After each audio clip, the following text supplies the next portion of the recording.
Yo, tonight on some extra sauce, we got, of course, Chicago Bears. We've got food and drink. We've got Doomsday Preppers. We've got 3 Eye Atlas update.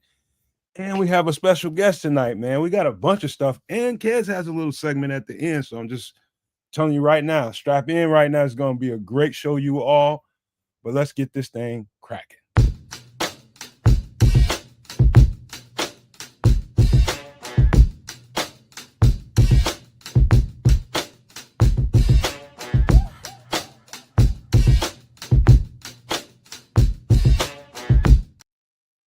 Yo, no maniacs. Welcome into another episode of some extra sauce, man. Well, I do my job and we do our jobs to give you guys extra sauce.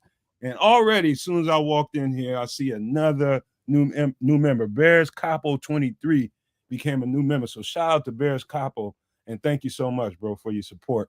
We appreciate you, man. But there is a lot of content to get through. I think the Bears part of it, for once, it's kind of like the smallest part, but it's a lot to talk about there too. But there's a lot of content to get to. But before we go any further, man, we got a guy that has been a supporter of myself and this channel and what we do on this show for a while now, man. And he got in contact with me, I think through I think he was in the chat last week. And then he emailed me. He let me know that he loved what we do. He appreciates the content and he wanted to be a part of it. So you know how we go over here, man. If we got people that support us and fans of the show, we want to put them on and give them a chance to let it be known who they are, man. So without further ado, let me welcome you all. Meet you guys. Make sure you welcome. Give them a warm welcome. Terrence Williams to the show. Oops. There we go right there. Hey, what's up, brothers? How you doing, man? Good to have you on. Man, it's good to be on top of the ground, not in the ground, brothers. Hey, man, that's true. Oh, man. Well, it's Wednesday night. It's time for some extra sauce. I'm sorry we were a couple minutes late, but trying to put some, couple extra herbs and spices in that extra sauce as per normal. That being said, big shout outs to those of you who are in the chat, ready to rock and roll. We got a couple things to discuss as far as the world goes and as far as football goes, very, very specific. So giving a little bit of love to those folks. We started out with Bears Capo 23, who is a brand new Super No Maniac. You should be as well. By all means, we'll get to how you can be down the road, as well as how you can figure out how to be a no maniac. Like, share, and subscribe. Give us a little bit of love in the comment section, and as always in the chat. Big ups to my guy Liberty's Outlook. Shout out to you, sir. He's also a Super No Maniac. Big ups to my guy, the good Mr. Mayhem, as well as Dobbsy34. The Lord Crimson has just jumped into the chat, and the chat will continue to get bumping and swell as we rock and roll tonight. As far as I'm concerned, things are good. The world is good.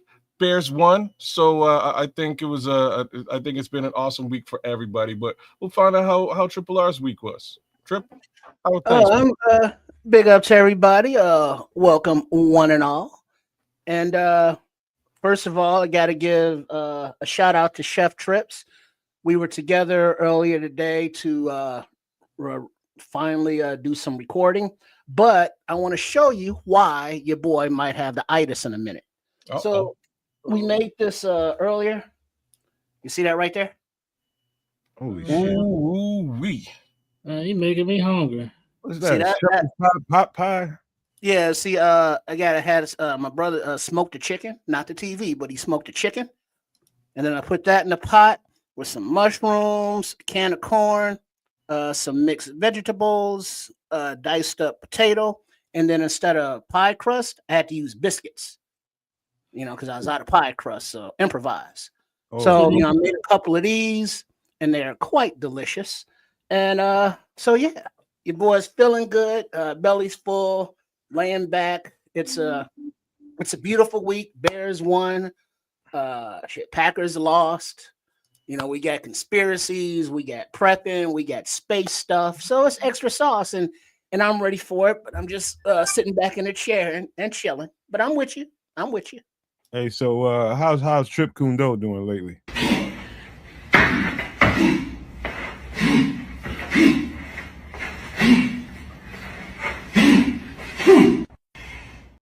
footwork. He got to work on his actual delivery of those strikes. But yeah, it's a thing, and it's something that everybody should know. I know a lot of you all are like, yeah, I got to poo, and it's like, cool. What happens if you don't have it, or it jams, or you're out of ammo? You got to know how to whoop some ass. And so Coach Tripping and Trip Kundo are all about that. So it's a thing, and yeah, kicking ass, that's their middle name. Hey man, you can't give your own self a black belt. You know, somebody else has to give that to you. You know that, right? Hey, you take that up with those two. I ain't in it. All right, man. How you doing, Tim? Hey, let's just go like this, man, because it's gonna be we got a lot of content to get to y'all. I'm kind of thrown off. Kids got me off my rocker a little bit at the last second, but we ain't gonna tell y'all about that. But I'm gonna find myself right on back in the groove as we start getting human, man. Let's start with you, kids, man. How's your week, man? What's been going on in your life, Whole lot of nothing. Things are status quo, as they say. Status quo. Nothing major. Just trying to figure out. Just trying to figure out some specifics over the course of the next few weeks with regards to my boy, whether he's coming back home here for a little while and how that's new members. Well, one new member. They just have to give him a shout out real quick. I'm sorry, kids. Patrick. Oh no, big ups to Patrick Higgins, man. Mad love to Patrick. Thanks for joining up, man. We appreciate that for sure. Looks like he did it twice. I ain't complaining. I love it. I love him for it. Thank you, Patrick. Thank you so much. That's brilliant. Thanks for supporting the show, man. We appreciate that tenfold. But yeah, man, my life been pretty slow and boring. You know, we're getting towards the end of the year. I'm glad I crushed a big deal towards the end of the month. So that's going to work out very well for this month, as well as rolling into Christmas. So I'm good, man. Things are, I said it's status quo. It's probably a fair amount above status quo for two reasons. A, there's some money coming in the door. B, Bears keep winning football games. So there's that. Well, what is that? Out of the basement and tied for what is that? First place in the division? Okay, so it's a question. We're talking about personal stuff. We're gonna get into the Bears just fine. Don't worry about it. He's asking. I'm just saying it's a question. We'll get there. How's the family, man? How's our son doing in college, man? How's the daughter? How's everything going? Me on my side, like I said, my kid's all right, man. My son, we'll see how he's doing if and when he comes back. But just trying to keep things straight, man. I'm good, man. Just a regular week, but an awesome week because again, Bears win. How about you, Trish, man? About that smoked chicken, man. I got something related to that here in a minute, but yeah, it's delicious. Put a chicken in the smoker, you're done. Throw a little seasonings on it, but that smokiness flavor permeates throughout the bird, so it's that extra layer of just flavor within the pot pie itself. A lot of recipes call for just cooking the chicken in the pie, and that just doesn't give it those levels of flavor like that. So it's a good thing. Everything else is chill, and just you know what kind of wood he smoked it with? Wood. I'm not sure what kind of wood. Was it hickory? Was it oak? Was it mesquite? Was it apple? I'm not exactly sure because the taste is smoky, like maybe a hickory. But there's all your veggies up in there, your potato, and then with it's just a little different on pot pies because normally you got your pie crust, but with biscuits, they have some recipes where you just flatten out a biscuit, put some pie filling within the biscuit size thing, then top it off so you have the handheld pot pies. Mm-hmm. But Chef Trips, he don't do small. Obviously, that's a big ass pie, man. I'm just saying. And that's the first one. There's another one in there untouched. Oh Lord, oh boy, you gonna be a mess, boy. I wouldn't want to be in your house. How about you, man? How's life been, Terrence? Man, tell me all about it. Tell us. Man, life is well, man. I'm just trying to take one day at a time, man. Call and check on family and see how everybody else doing. I learned that it ain't always about you. Just check out and see how everybody else doing. Don't always include yourself last. Always check on the family and stuff. Other than that, I'm doing just fine, man. Just love to be on top of the ground, not in the ground, man. That's good to hear and good to know, and it is right. It is better to be above the earth. And I'll tell you a quick little story I just had to do yesterday. It just jumped on my radar. Mom's called me, and I was in the middle of doing all this stuff, getting ready for the show, and she was just like, "Hey, somebody been over here dumping in my roll off." She's got a big roll off dumpster over at her house. Let me get Terrence off the screen for a minute. She's got a roll off dumpster at her house, because she's gutting the house and replacing everything in it. And, big roll offs out there. So she calls me talking about, "Hey, somebody been over here throwing stuff." She told me it was a couch in there. So it was like a love seat or something in there. And so I was just, all right, I'll come over there. She's, "I'm going to come over there with you and help you." I'm like, "Nah, Ma, you stay where you at, because bad hip, nah, you ain't, nah." So I'm trying to talk her out of it. She talks me into letting her come over there, but I still wouldn't let her. I get over there, and it's a whole living room set in there. I mean, like an old school China cabinet type of material stuff in the big, heavy, just heavy, dead weight. So I had to get all of that stuff out of there. I mean, all of it too. It was like 4 or 5 pieces, big, huge pieces. You know what those are like, man. Those big oak, heavy, old grandma, granddad in their house, kind of, China cabinets and shit like that, man. It was heavy, bro. I mean, extremely heavy. And I was over there like, oh my God, my mom done got me again. She told me it was just a couch. It was a couch and like 5 more big, huge ass heavy pieces that I had to do by myself. By myself, bro. Fun times for you, huh? Fun times. I bet you enjoyed yourself. Man, dude. You like work like that, though, man. You do. Not in the winter. Now you said it. All right. Fingers froze. I got you right there. Fingers froze, feet froze. It's slippery out there because it snowed. So I'm trying to keep her away from the situation, keeping her away from the action, and trying to take care of the business by myself. And I'm straining, bro. I'm straining. But I got to do it on my own, because it's like the people that are about to come pick up the roll off, they see all that stuff in there. They're gonna tax it. Those things cost you like $900, $1,000 just for a handful of like a week. And then if they will tax you. I don't know about in Canada, but around here, Trips will probably be able to attest to this.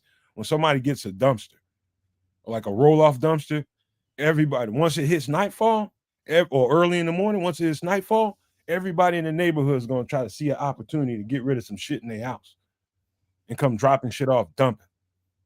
You know what I mean? It is a big ass dumpster. It's a dumpster. It's out there. You might as well use it. Like, yeah, I'm with you. I don't.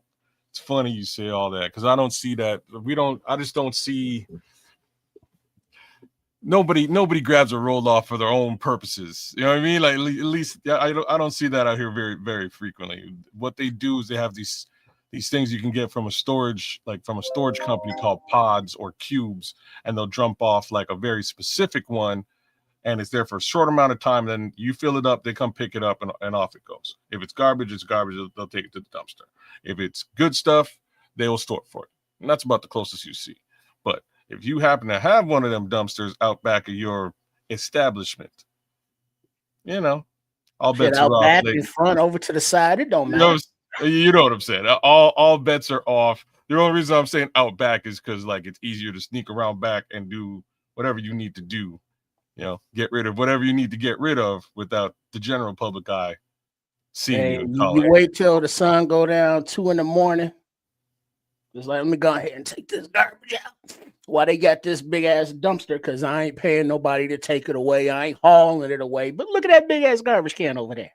They got plenty of room. Plenty of room. They've done that on her empty lots. Grandmother's empty lots. I've had to clear them out, man. That's an ongoing, like once a year, at least once or twice a year, somebody go drop a whole house full of shit in either a dumpster or one of those empty lots that we own. And so it's my wife's friend. She got an apartment, and ain't far. It's like 5 minutes from here, man. If somehow I miss garbage day, you know where I'm going. Rolling right up to the apartment, man. Just make a little pit stop, and off I go, man. Dump my stuff right over there. You're a shitty citizen, man. I'm just gonna tell you that. Hey, right? man, I am. I don't. That's fine. I am a shitty citizen. I'm gonna speak on behalf of all those Canadian citizens that is not the Canuck family. You should see some of the others. Like, you have no idea how shitty I am. This is low. this is low level shitty.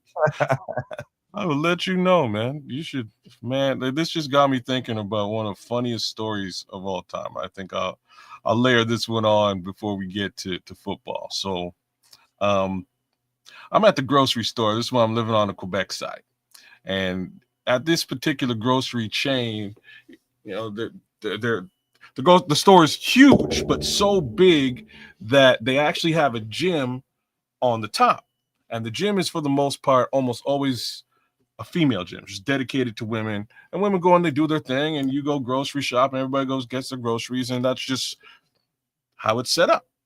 In any event, I'm doing my groceries, and at this time, my kids are, like, my son's in diapers, and my daughter's maybe 3 to 4 years old. So my daughter's with the wife. I'm rolling around with my son in the grocery store. We're grabbing all our stuff, and as I'm grabbing my stuff, I just catch a whiff. Whoo, boy! Damn, son. I mean, you dropped a deuce. I gotta go take care of this. Bring you back home, man, so we can change you up. So he's funking. He's in the cart. So I come outside with a full thing of groceries, and I put the cart behind my little hatchback at the time, and I'm loading groceries into the vehicle. And as I'm loading groceries into the vehicle, I'm backed into this parking spot. There's a parking spot on the other side of me, and here comes this lady. And as the lady's coming in, yes, sir. So as the lady's coming in to park, I'm like, hold on a second, just give me a second. I got like 2 more items to put in, and I'll be out of your way, because I got my son in the cart in between the lady and her car, like the lady's car and my car. That's just where the cart is. So instead of waiting for a second, this lady kicks the gas. I'm like, yo! So she kicks the gas, jumps up, and like bumps the cart. So I lose my shit. She comes out the car. I was like, are you cussing up and down? You could have hurt my kid. You're crazy. What the hell's wrong with you? You couldn't wait 1 sec. I'm cussing this lady up and down. And as I'm cussing her up and down, like, she gives 0 F's, y'all. She's like, yeah, you know what?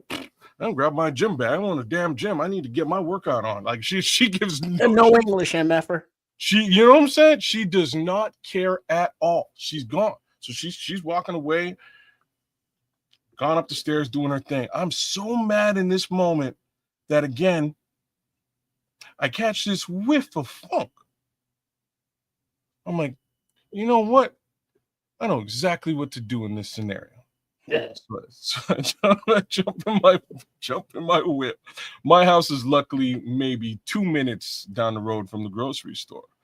Jump in my whip, get to the house, change my son, tell the wife this story. She's like, I'm like, yeah, we going back to the grocery store. She's like, what are you gonna do? It's like, don't you worry.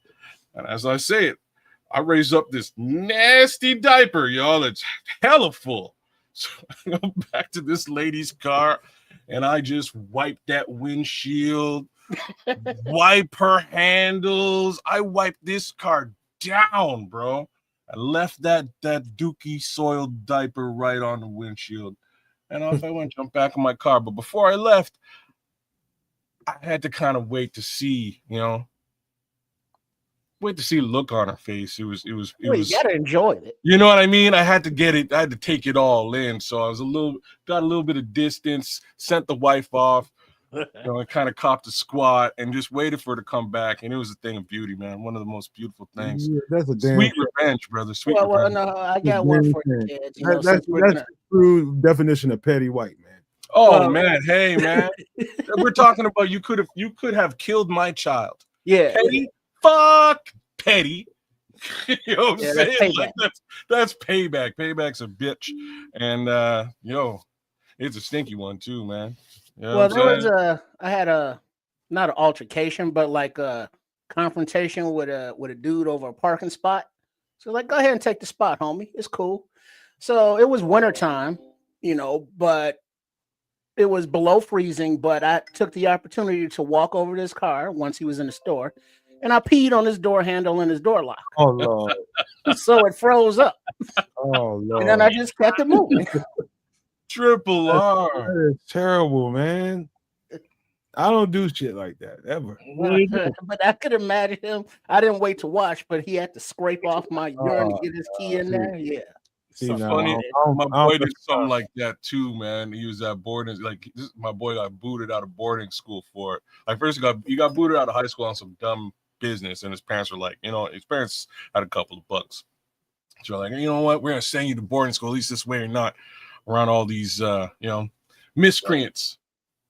Anyways, so they sent him off to boarding school thinking he'd be in a better situation. But absolutely not. He was in a terrible situation there, and he was just dragging the rest of the population down to his level of miscreancy. In the end, on some revenge business, he got locked out. Like they're like throwing a jam, and they like locked him out personally out of the jam. And he's like, "Oh yeah, all right, y'all. Like, I'll show you." And he did basically the exact same thing that Triple R saying. And so he whipped it out, started draining all right. Draining the weasel on a doorknob. I heard enough of that. All you awful motherfuckers, awful people of the world, awful people on this damn show, you pitiful people. The best part of the story, bro. The best part of the story is they opened the door while he was doing it. This will make you feel a little better. How about some mojito, man? This might make me have to pee though. I'm just saying. Just considering the conversations we're having. I'm just teasing you, man. I'm just teasing. Ingredients: fresh mint, sugar, rum, lime, club soda. You can do without the sugar. Sugar's not that important. Yeah. I usually the ones that I have are usually sugar free. I'd rather give you my but yeah, they're usually sugar free, man. That'll get you drunk on it. Yes, sir. Yes, sir. That's all that matters. That's all that's important. Little fresh mint. Sugar's usually like a sprinkle on the top, but I don't business. It's a good drink. Knock you on your butt. It's you know what, man? I've never had a mojito. No, it's just fresh. I've been in places serving them like people just swearing by them. I just never had. I don't like mint too much unless it's actual mint. It's fresh. It's a fresh. It tastes fresh. You know very refreshing because of the mint. Yeah. It's like drinking a piece of mint gum spiked. Really? Yeah, that's a really good description. That's a hell of a way to describe it. Sneak on you, drink. It'll sneak up on you. It will sneak up on you. You think you're kind of just drinking this fresh, minty thing, and it doesn't have a lot of kick because, like, look at how tall that is. You probably got a shot of rum in there or a shot of vodka, depending on what you're doing or how the bartender's mixing it. I've had it with tequila as well, but usually like a little shot, tall glass, a lot of lime, a lot of mint, and it's just all right. This is refreshing. And next thing you know, you're feeling it. A couple of those, feeling good. Paul, because you could have a like 2 or 3 of these. Hold on, the guy just subscribed. A lot different than, let's say, you had 2 or 3 Long Islands. All right, y'all read the room, man. Somebody just subscribed, man. So thank you, Skull. We appreciate you a whole hell of a lot. Carry on, Trips. Skull State of Mind. We don't time out. You a Vikings fan? You subscribe? That's big things, dog. You a Vikings guy? Cool, man. Because if I watch some of their content, no matter who it is, I'll subscribe to their channel. I think that's just That's just I'm the not right thing saying to do. I'm not saying there's anything wrong with being a Vikings fan. I know plenty of Vikings fans. I'm just saying This is you would be support. the first Vikings fan that's subscribed, and that's dope. I wanted to call that out. That's awesome. It's about being respectful. People are trying to get their content out there. If I watch your content, I'm nice enough to wipe my feet at the door and hit the subscribe button. I'm gonna do that. I don't care who you are. If I'm gonna enjoy your content, I'm gonna hit the subscribe button. Love it. Appreciate you, Skull. I'll even give you a skull, man. Skull. There you go. You got a skull from me. But Mojito, man, I remember I've been with a few Latino women in my day, you know what I mean? And one of them in particular used to always make mojitos, and she used to get mad at me because I never drank them. And I'm just like, man, I'm gonna get me a damn beer, man. She's just like, why won't you try my stuff? You act like I was like, look, I don't like mint that much. She said the mint ain't like overwhelming. It's not. Yeah, it's not. You know, you could even use a little cream de-mint if you don't want to use the fresh stuff. Yeah, it's just fresh, like just fresh. Ain't no It's way, not- but they Glass though? Do Say what? we really need all that in the glass though? It's just for like it's a woman's, like, real talk. It's a woman's drink. Like it is. It's a woman's drink. I have to say it, but and that's why they pretty it up like that. But at the end of the day, if you pull all that stuff out, it's going to taste the same. So usually that's how it's served to me. It just doesn't have all that extra, all that extra green flowery. All that extra mint. Oh, it's You know what I'm absolutely beautiful looking. You're lucky Man. if you get one or two of those sprigs. Most of the time, that's about all you're getting is a sprig or two and a straw. Like you might get a lime slice on the corner. That's about all you're really getting, man. They did it up big for the purposes of selling the drink right here. But outside of that, that's just that's just how she goes, man. I think you would really like it. There's like when I saw it too, I sort of had the same reaction. I was like, nah, I don't want none of that. I'm not a big like mint guy. I was telling y'all the other day, like, stay away from me with that mint chocolate. Mint mixed with other things is just wrong. If you're gonna give me some mint, I'll take the mint. You know what I mean? Like, but this is just fresh. It is a fresh tasting drink, man. And my guy Paul hit it up, man, with my drink. Like, that's my drink right there, man. I'm gonna do that. Do it with orange? Do that soon, but I just want to say, man, I'm gonna try it, man, one of these days. But my Can you do it with orange? Is it good with an orange? Yeah. I wouldn't do it with an orange. I wouldn't do it. Orange would it would take away from just the freshness of the drink. Like it's not, just a little sour, like just a little bit sour from the lime or lemon, but it's just fresh. It just tastes. Hey kid, she used to go off on me, man. She's just like, you really ain't gonna try. I said, I want a goddamn Corona. Can I have a Corona? You see, Nomad will look at these and be like, hell no. Me too. Yeah, man. Like, man. Junior mints, they're so I ain't delicious. had that in a long time. What's up with junior mints? Yeah, they delicious. They're delicious, he says. That's the best quote. That's all right. Any last thought? This is a sexy looking drink. It's beautiful. I've seen people getting mojitos when I'm on islands and shit, and I'm just sometimes I look at these drinks like it's gonna take me too many of these to get where I want to go. Like, Minister Charles is killing it though, like, because he's saying it's not like drinking a peppermint patty, and he's right. It's not like that. It's just freshness. Yeah, and it's like just minty ice cream. It's just a freshness, but it's not overpowering. Not at all. I'm saying, you would actually enjoy this drink. I'm sure you would. It is just a fresh, it's just a refreshing drink, man. It really is. I didn't want, you know what I mean? I was kind of taken aback by it as well. But when I finally had one, I was like, wow, okay, I can hang with this. This is just, give me another one of these. You know what I'm saying?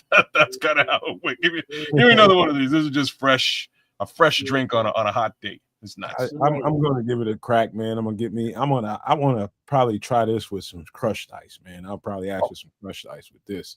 I like crushed ice anyway. I prefer that. It would work out very well with crushed ice. It would. This looks good for like slushy too, man. Just the thought of it, for real. Yeah. But let's get to something else. Let's get to some quick.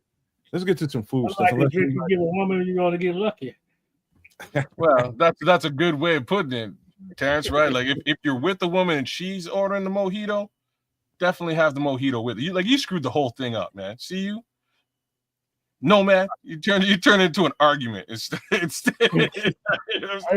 man. I mean, it's just one of them things. You know, you got a thing for certain stuff that you don't like to really care for the taste of. Like I like a mint, but I don't like a mint in my drink. And so that's just a mind thing. It's just a mind thing, man. I'll try. I'm with you, man. I'll try.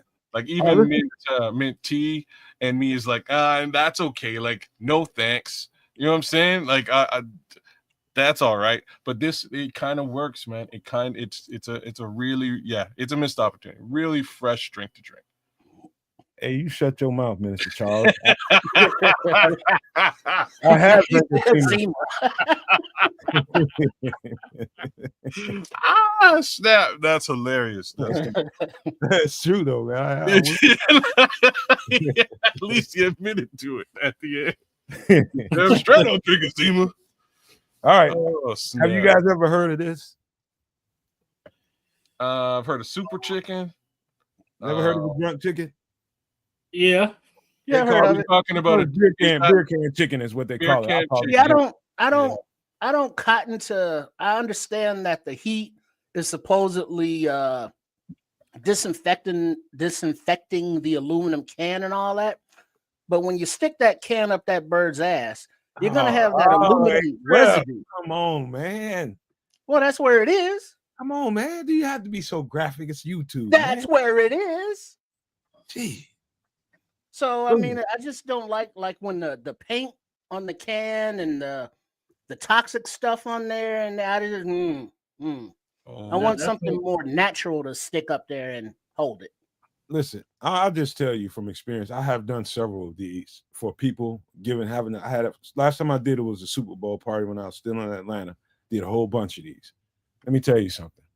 This is one of the most underrated ways to smoke chicken. It's basically so my little trick to it is where I give it extra flavor. It's I will season up some beer and leave it cold, season it up, and inject the chicken.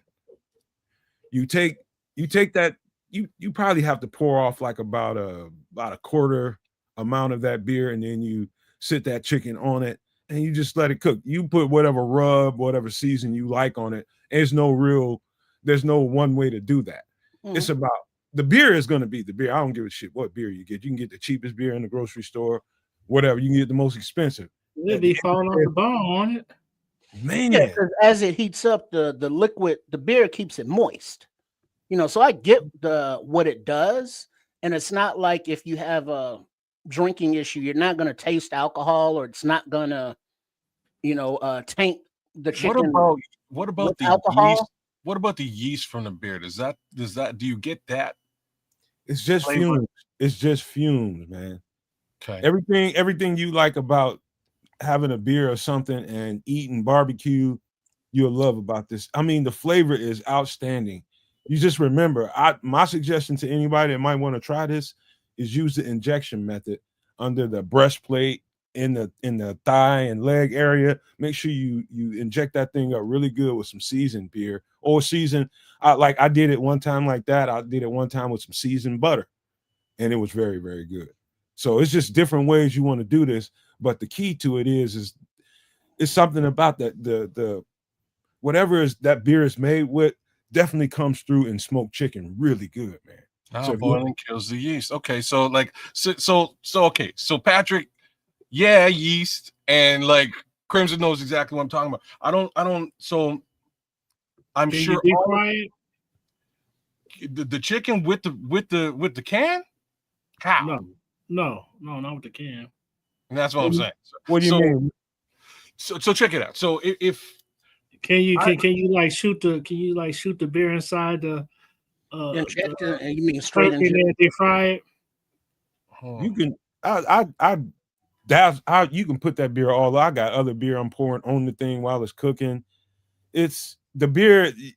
You won't really know if you taste the beer. It's really good, man. I'm telling you, try this, man. Try this, bro. But if you do have opposition to beer, You can substitute like an apple or an onion because those are very wet, juicy, and Mhm. as they smoke, that moisture will, obviously evaporate, but it goes into the bird. That's very slick. I like that as an idea. I'll have to test that out. I haven't done this. I haven't done this because it has everything to do with steak for me. So I've definitely tried to do the whole beer marinade. Right. I've done it a few times. After a while, I was like, I hate this. This is not for me because of the flavor. The yeast flavor comes through, and I don't. It makes me mad. So what I've learned to do is I actually use spice rum. I use Appleton spice rum. Mhm. Spice up the rum itself as the marinade. Mhm. Soak it, and then I go off and I do my steak, and it's got Actually, mad some flavor. Captain Morgan in that scenario you talking about might not be bad. Yeah, like you can use Captain Morgan spice rum, whatever spice rum you want. I suggest again a dark spiced rum. It carries a lot of flavor, so you could probably do the same thing here with drunken chicken and get real drunk off it with some rum. Shit, you could So, turn that drunk into some sweet and no, sour man. or So pineapple man, slice. how you I did pay that for with how you did that with hens? No, not a Cornish hen. No, One you could though, I think. No, or is it too small? Cornish hens are too small. You have to get it like a Small. mini beer or Well, a something. little can of beer. Like Yeah, the like mini, those little mini beers. Yeah, you can probably pull it off. Yeah. Okay. All right. Or it's like you get one of those little uh cans that are very skinny and very small, and then you drink the liquid out of there and then fill that with beer and then put it up there. Mm, What I'm about okay. a duck? This drunk chicken. To me, my best drunk chicken was the drunk chicken injected with butter, seasoned butter, and Mhm. with a jerk rub on it. mm. Mm. Sounds Now, good.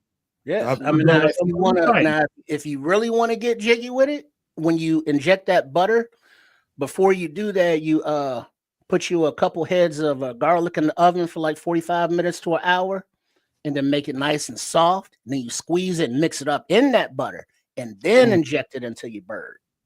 Okay. garlic, or you can get some garlic butter. Well, yeah, that is garlic butter. You're just making it. Mhm. So, most people don't want to take those extra steps. Trip. Y'all ready for Thanksgiving, ain't y'all? Every day. This is just something I wanted to throw at you guys. Something that I've done several times. My girlfriend likes I think she likes apple rub on this one, and more than the jerk. I like the jerk. She likes the apple rub. You spray that with some apple crown now. That might have been a good thought if I'd have thought about it, but I did not. Well, yeah, there's more time. Some apple crown, some apple peach crown, crown. as a matter of fact. I like And then that. you be drinking and spraying and drinking and spraying and drinking and drinking and drinking, and then maybe some spraying and then some more drinking. It'll be a beautiful experience. Also, too, one other little nugget to this recipe is, and there's no real recipe. You just put whatever rub. And my advice to you is get an injector and put whatever flavor you want inside that bird, and don't feel like you only have to do that once or twice. You can do that as the bird cooks. But something about the beer and the ingredients of the beer really does tenderize the dog crap out of that chicken. So, like kids, if it's just you and your lady, one or two of these birds will do for you and her for a couple of days. I crack one of them bad boys in half, and me and my girl just go to town on one of them. Mm. So that's drunk chicken, What's man. your side? What'd you say, Terrence? What's your sides? Really, whatever. I like green beans. I'm a keto diet person, Terrence. So I don't really do a lot of rice and potatoes and stuff like that, and just starches and stuff like that. I don't do a whole lot of that. Every now and again, depending on how well I worked out that week, I can get away with it on a cheat day. I'll just do a salad. Mac and cheese, baby. Patrick Higgins says, y'all got to try Fiesta chicken rub. It's the best chicken rub I found. I'm going to write that down right now because I believe in what you just said. I'm always trying new stuff, Patrick. So I love new ideas. Fiesta, what do you say? Fiesta chicken rub? That's what he said, sir. Oh, that's some good chicken rub. I'm gonna write that down. And the bishop is talking about spicy bourbon chicken is good too. I haven't. I had some good bourbon chicken. I could see it being good too. Like, I'm not a bourbon guy. I don't like it, but I could see how it would be good in a cooking application. It would probably be delicious. All right, I got Nomad. Yo, you said you wanted to make that Fiesta rub, right? Or you wanted to get some Fiesta rub? Get some, yeah. All you need is some sea salt, smoked paprika, chili powder, black pepper, cumin, Mexican oregano, I didn't know there was pepper, garlic powder, onion powder, cayenne pepper, red pepper flakes, and you got it. I got everything but the Mexican oregano. I'm just gonna say I didn't know that there was Mexican oregano as opposed to like Italian oregano. I'm only used to like oregano, which I would assume is like Italian. Hey, I'm just reading the recipe, but all of those rubs and those seasoning mixtures, you can just make yourself. Yeah, you can. He's right. I got some cool ass. Yeah, there's the Italian going Mexican oregano. Like there you go. He's scratching his head too.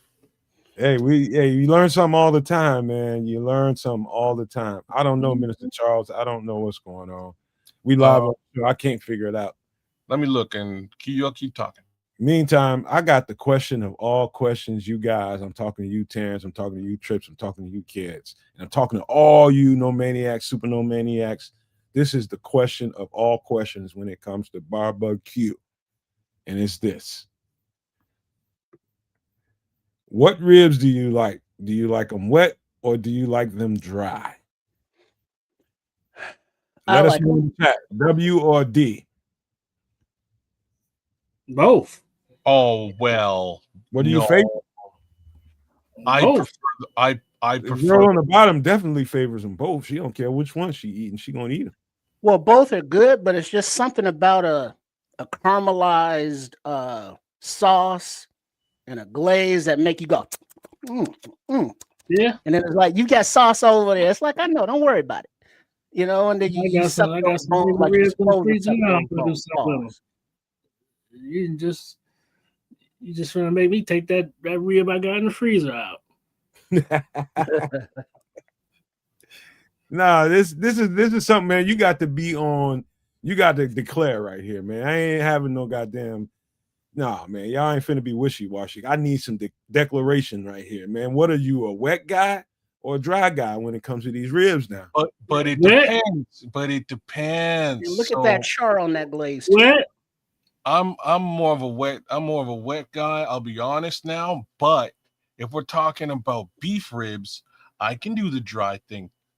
You know what I'm saying? If we're talking pork ribs, gotta be wet. Beef, I had some some amazing beef ribs that it was dry. But man, it depends who the cook is. You know what I'm saying? Like this chef chefed it up so that they were a nice, just medium rare. You know what I mean? They were like perfectly cooked beef ribs. It was like one of the finest steaks you could ever have. Closer to that than it was like traditional sticky ass barbecue. Like if you put barbecue sauce on those ribs, somebody like the chef should come out the restaurant and slap the shit out of you. Like straight up and down. I gotta put it that way. They were that bad. It was when I was out east. I bumped into a couple of New Yorkers at the trade conference I was at, and they're like, "Doc, I bet you get down with some ribs." And this is I should have done my New York accent for it, but like this New Yorker, he's from Jamaica, Queens. He was so about it. But we went down there and we killed off these ribs, man, these short ribs. Oh boy, so good, crazy. But yeah, that's my it depends. Well, it's good. I mean, good ribs, you don't need sauce, but like if I'm doing dry, I gotta have like a puddle of ketchup, a puddle of steak sauce, puddle of barbecue sauce, maybe a puddle of honey mustard, and then I'll eat some ribs and I'll dunk them in each one of those puddles. That's the real deal. And like I'll be completely honest here. If your ribs are so good that you don't need sauce, you know you're doing something right. That's Mhm. me. That's me. Right? The last right. Everybody likes barbecue sauce and all that, but if it's that good, and that's what these short ribs I have is like, oh hell no. I don't get the barbecue sauce off the table. I don't want none of that. The last set I did was actually, no, I take that back. The last one I did for a lot of people was for Mother's Day. My mother was at my sister's house while she was recovering from her hip. And I told her, I said, y'all don't go nowhere. I'm just gonna come over there and do a whole heap of shit. And I did the wet ones over there. And I'm just telling you guys right now, man, I can throw down on the grill, man. I made money doing it in Georgia, but I'm, Trips is the cooking person on here, so I don't really sit around and talk about that all the time. But I can get down on some barbecue, man. I can really, really, really get down. But to me, now I'm gonna tell you guys something. My girlfriend was watching me make this graphic, and I was just like, she didn't say shit. And I had to turn and ask her, I was like, which one do you prefer? And she was just like, oh, I like my peach rub. And she does like this peach rub smoking stuff that I do that once in a while. And it's Heath Riles. I don't know if you guys have ever heard of him, but Heath Riles has a great peach rub. I don't know if you guys have ever tried peach rub. You probably should. So I did this peach rub on some dry ribs, Heath Riles, on some pecan shells, some wood, and a few coals. Mixed them all up. Pecan shells, some wood, and some coals. And I'm telling you, it's one of the best dry rub barbecues I ever did for sure. I couldn't keep my girlfriend off of them, and she's real picky. So there's dry rub ingredients that. Now the thing about dry rub that kind of turns me off is because it takes so much seasoning, and some of that seasoning is a little harmful for you, man. So it's best not to just overdo it with the seasoning, man. So that's the only thing I don't like about dry rub, but I do love my wet ribs more. Just a little clarification. As you know, you come to the Nomad Network, you come to at Keds Canuck, you come to Sports Chicago style because we give you the information.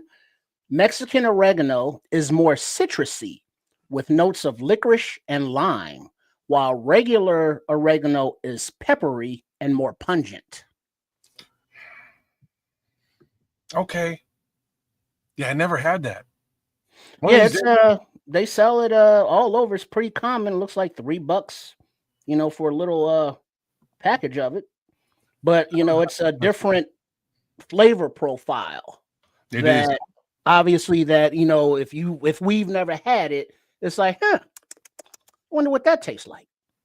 Because we've never had it. Interesting. Yeah, I'll have to do that one of these days, man, because it's like, anyways. I don't know that many people that's tried peach rub, but that's the name of it. He's saying like cilantro? So no, man, how would you do your prime rib? I don't like making prime rib. What? I don't like making. You don't like cooking prime rib? Well, he likes eating it, but not making it. I didn't like the process. I don't like making brisket because I don't like the process. It's just too much. It's too labor intensive for me. I tried it once and I thought it was overrated. I didn't like it. There were so many different people that was eating it and so many different personalities that there's just like, oh man, you should have left it medium rare. You overcooked it or you didn't cook it enough. And I'm just like, man, shut the fuck up, man. It tastes good. You've heard of Lowry's seasoned salt? Yeah. Well, the actual restaurant Lowry's prime rib is was one of the best prime rib places in the city, and it just so meaty and rare and bloody. Then you had the sides of like the spinach or some kind of spinach, like cheesy spinach or au gratin spinach or something. Then it was like au gratin potatoes, and you ordered a la carte, but it was just so tender and rich and juicy. But it's very labor intensive to make, but if you go to a restaurant, somebody else makes it, sit down, enjoy it. You're gonna pay for it, but it's delicious. It is the what? greatest thing ever. Somebody just mentioned Diddy, man, and that's interesting that you did. This is the funniest shit I've seen in a while. Diddy had 4 dicks. Oh, Oh no. The irony and 50 Cent. Somebody gonna hurt 50, man, because this motherfucker, his trolling is ruthless. Read what it he says. said I'm Diddy is let me right read at this. home at Fort Dix. You look happy to me with all them handsome men around. Good morning, New York City. They're like, come on to my cell. I got that liquor. Man, dude, did you hear? I was like, the irony of that. I was like, it's good they sent him anywhere but there. They was just like, oh, that was just putting a pie in and sending him to Fort Dix. That's what you call trolling. Wow. What? When I heard about that, I thought it was a joke or something running around on Twitter and TikTok. Is he really at 4 dicks? No, he's literally at Fort Dix, bro. No way. He must have asked for that one. If I gotta go to jail. But if you look at that, look at the teeth. It's like, what you so happy about? Man, you grinning a little too much up in there, and he's in all kind of trouble drinking toilet water, wine, and shit, and all kind of bullshit going on up in there, running little rackets with the phone time and all kinds of bullshit, man. But oh my god, man, all the things you know about Diddy at this point, man, it's probably some weirdo shit going on up in there for real. Yeah, he right at home. Probably or definitely. Yeah. But yeah, I'm glad you brought that up, Daddy Pork. Snap. I appreciate that because I almost forgot about that. But back to these ribs though, man. One last thing. These ribs. I do want to know, Kez, we're gonna start with you. If one edges your preference, which one would it be? Real talk, I'm telling you what it is. It's dry. It's dry. Okay. If your dry ribs is real, I don't need no sauce. All right. Yeah, I agree with that. That dry ribs are very good as long as they're delicious, but I just prefer sauce. I like the sweetness. I like the tang. I like I like that char that's on the caramelized coating. I just enjoy the flavor of it. It's funny, man, because I will spend time making a dope ass sauce and then not eat any of the sauce if the ribs are if the ribs are good or if the steak is good. I'm that kind of guy. Hey, Bishop, go ahead, Bishop. The reason why I say labor intensive is because I'm a micromanager when it comes to the grill, man. When it comes to a big piece of meat like that, I got to make sure that thing is right. So I'm gonna be on top of that thing, back and forth, and I'm gonna douse that thing. I'm gonna do all kind of stuff to it to make sure it comes off the way I want it to, and it does come off with the flavor. But I don't look forward to doing it. I probably won't do it again. I just like me a nice cut of ribeye, and I'm good, man. Me and my girl is happy. You know what? I'm right. The ribeye is oh my god! If it's nice and pink on the inside and got some char on the outside, holla at me. Yeah. So he's more of a wet. I got one dry, I got one wet. What say you, Mr. Williams? Dry. Oh, we got 2 to 1. I do dry. You got 2 to 1. I do dry. You got that season that fall off the bone. You don't need no sauce.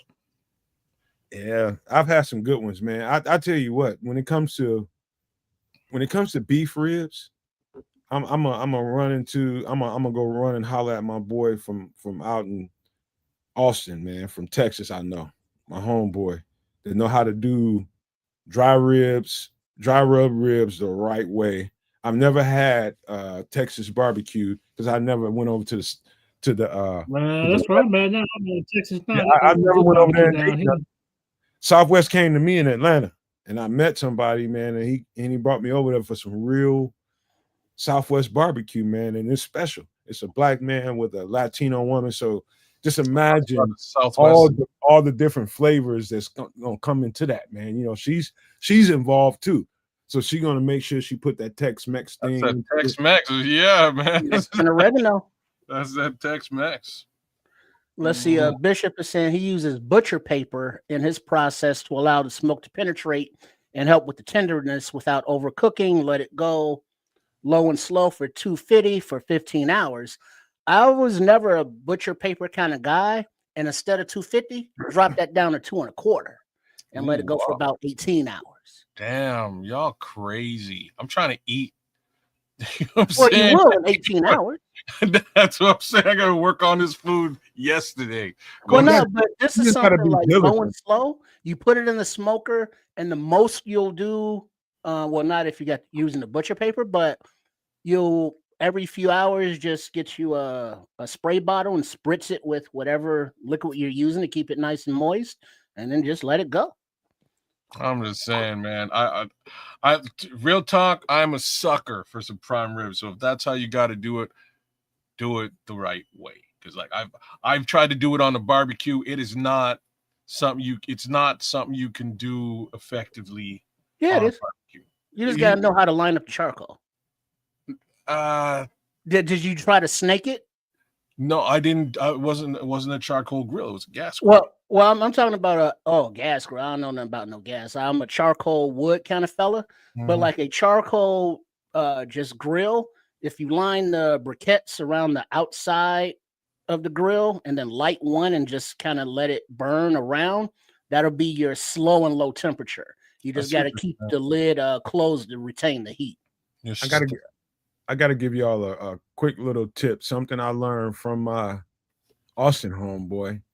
And I never really used the wood because, you know, at first I was just like, I tried to use this wood before, but it was kind of strong tasting. I try to use my wood as often as I can. Oh boy, here we go. Well, we are on extra sauce, but listen, I'm telling you, when you want to use that peach rub, Bishop, the best wood to get, and you over there, you live in Texas, is mesquite wood. Mesquite. It's a very, very strong woody flavor. Oh, wood and peach rub is the best combination ever. I like to rub the peach too. Y'all just opening. You're just leaving these wide open for me. Like this is too easy. What are we doing here today?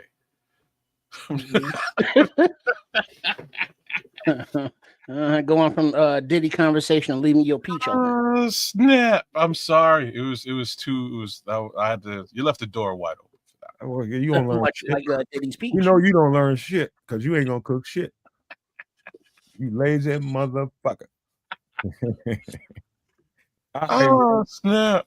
All right, let's get this down, man. But that's my suggestion. Get you some peach rub, but use mesquite wood, and especially if you're gonna do beef. If you're gonna do beef ribs, that is the best thing smoking. Mesquite wood is very underrated. I wouldn't use it on anything but beef, but mesquite wood is a very strong flavor. Just telling you right now, but it goes well with the peach rub. And if you do use charcoal for your smoking, you still can put, wood. You want to dampen it up a little bit, moisten it so that it's wet, and then put that on the charcoal. And as it dries out, it'll smoke. The wood will until it, is dry, and then it'll burn. But you'll get that flavor in addition to the charcoal. Yeah, Keith, you got to use pimento, bro. You kind of. I've never seen pimento wood other than Jamaica. I've never seen it. Say what now? I've never seen pimento wood other than Jamaica. You can find it out there. It's out there. I'm sure it is. I just never seen it. I would put the pimento in the jerks, like whatever jerk if you're doing a jerk rub, you'd have to use the wood. If you're doing a jerk sauce, you can put the pimento in the sauce. That's usually what I would do. So you got to order that online. Okay, I'm gonna get some too next time I do some jerk chicken. I know you can grab that shit online. Crimson's with me. All right. All right. Let's get this. Go ahead, kids. No, you go, man. You go.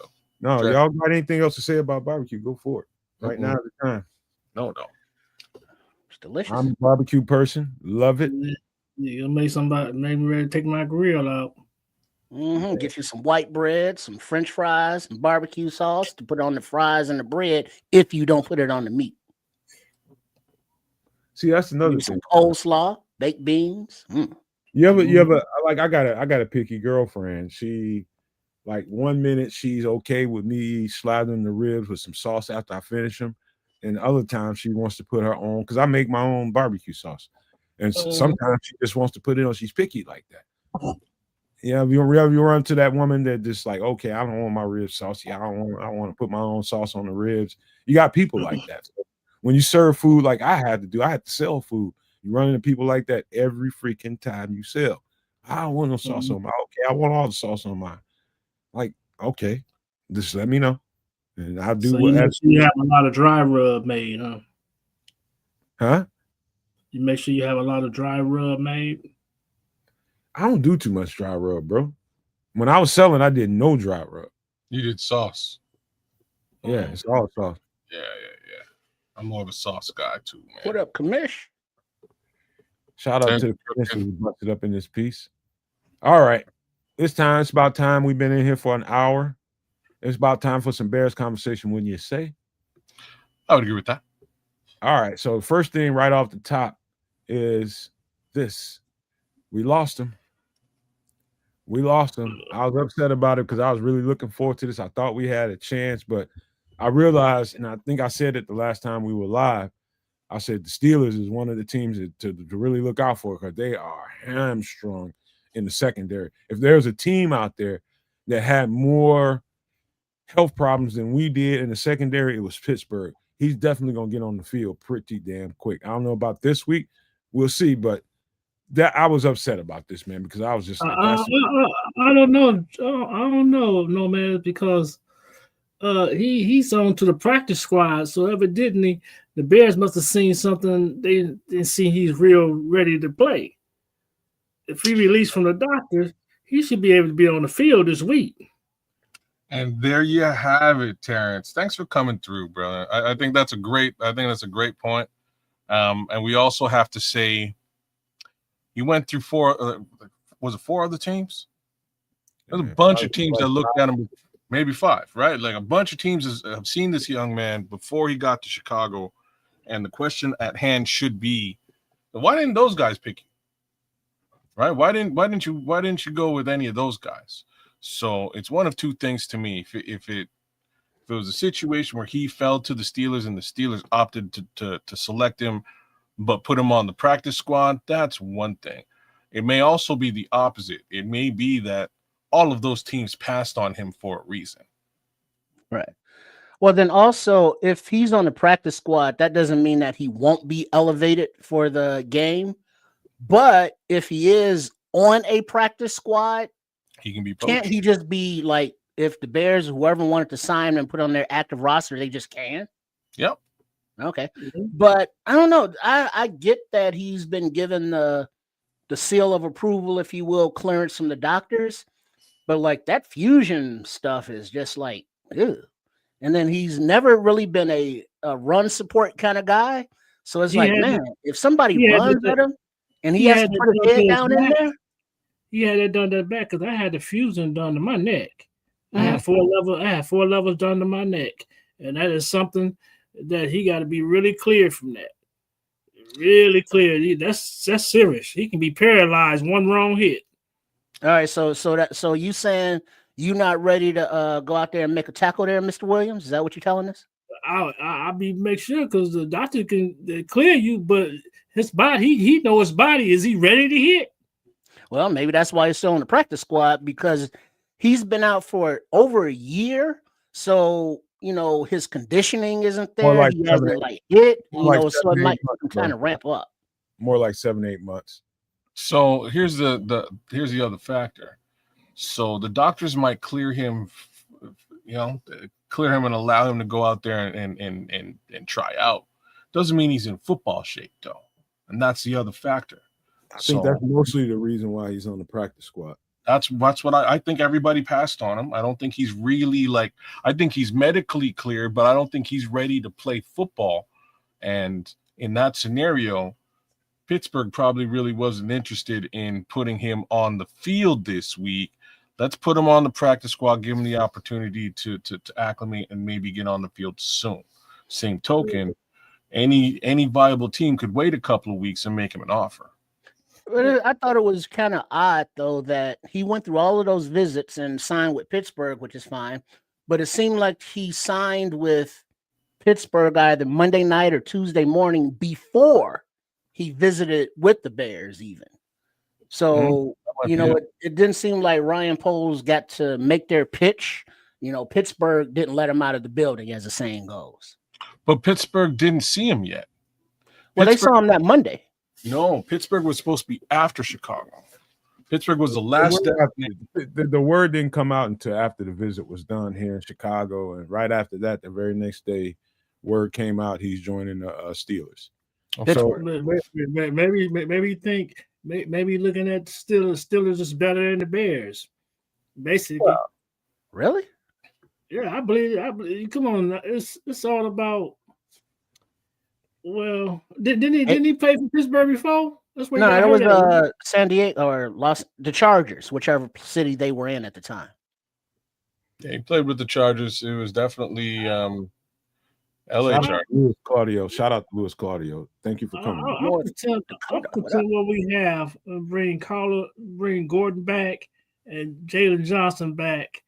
For once, to me, I bet Britzler in the other linebacker, they the cause our defense. That shows Slora, he need to be benched. They should have kept the other linebacker. Well, they still got Amen. They still got Hippolyte. Well, for the sake of the conversation, he can't be out there playing for the Vikings. That ain't gonna work. For the sake of this conversation, talking about Asante Samuel, I think his come to Jesus moment, when they do elevate him to the roster, it might be no more than about a week. He'll be elevated to the roster because Steelers need him right now. I say right now, I mean like yesterday, they need him.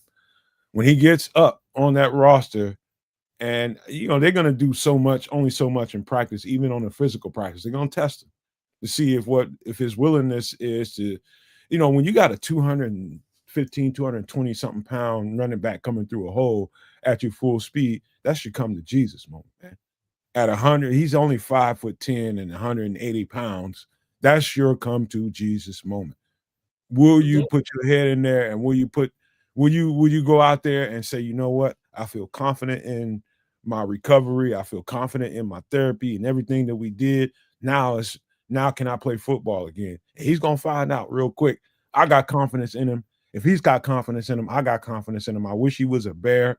And be honest with you, man, I wish it would have gone a different way because I really do think we need him.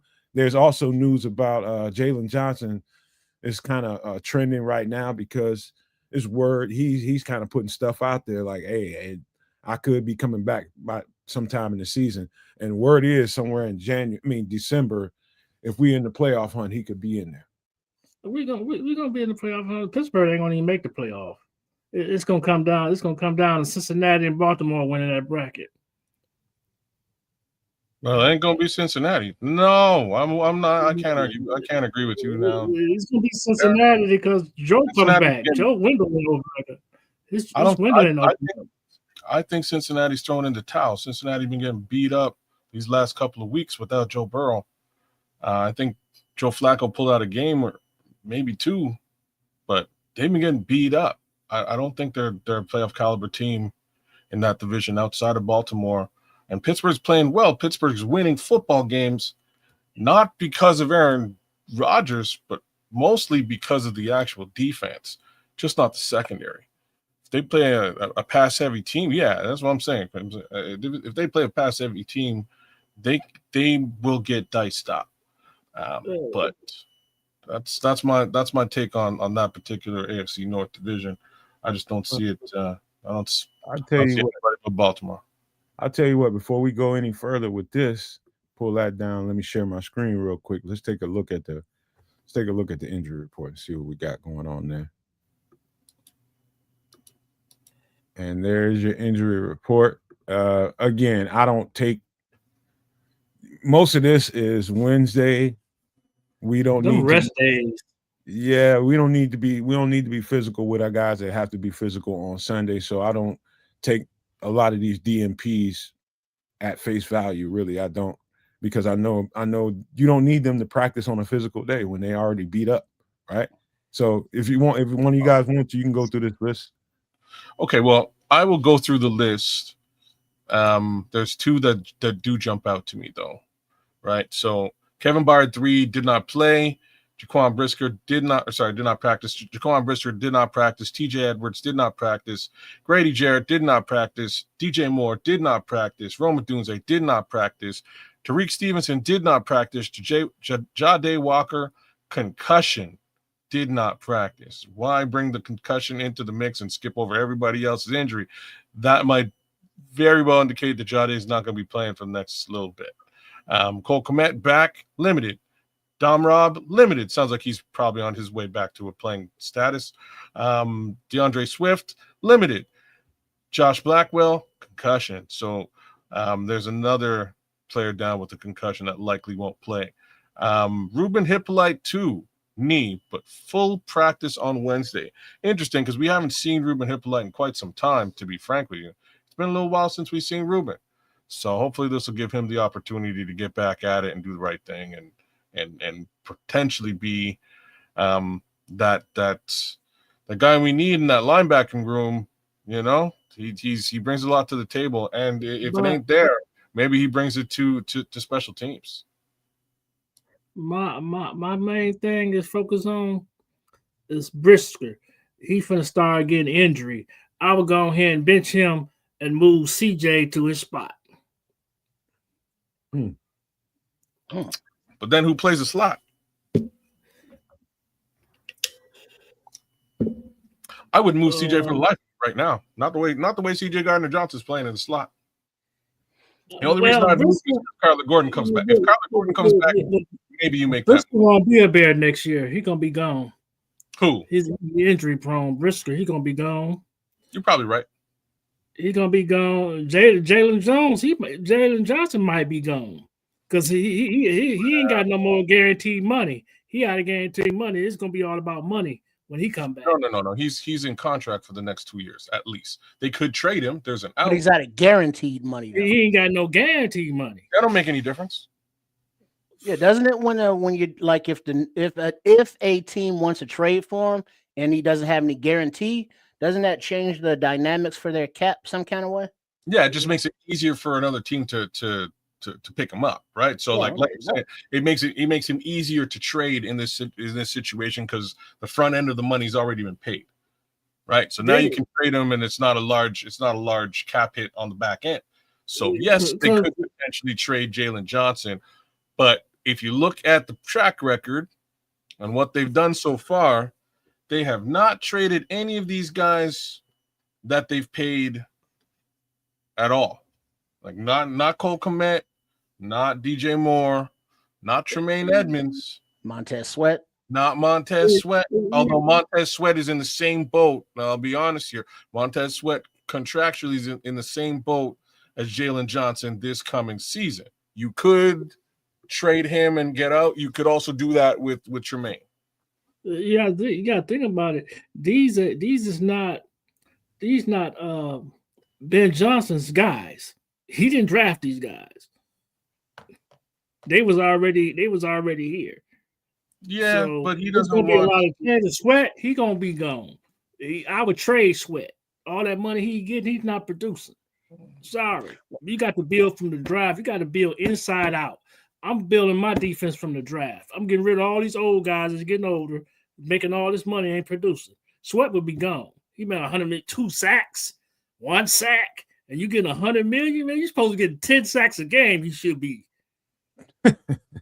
He can't beat double teams. He ain't the guy. He's wasting money. He's not Terrence, I can't. He's going to be here next year. To tell you the truth, he's going to be here next year. I can't argue with what you're saying, though. Like when you go out on a limb and you're like, yeah, I'm going to pay you $100 million to play this position.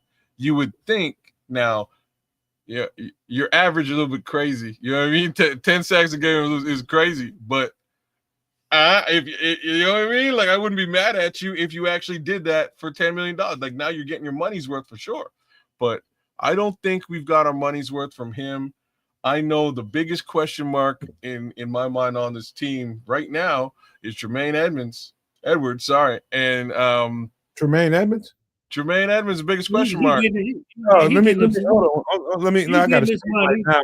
I got to Here- speak right now. Hold Here on. he hold goes. Here he goes. hold Listen. Now. Hold You the fuck up. Yeah. Tremaine Edmonds is probably on his way to a Pro Bowl. And this is Yeah, why he's he's a getting question his mark, brother. This is why he's a question mark.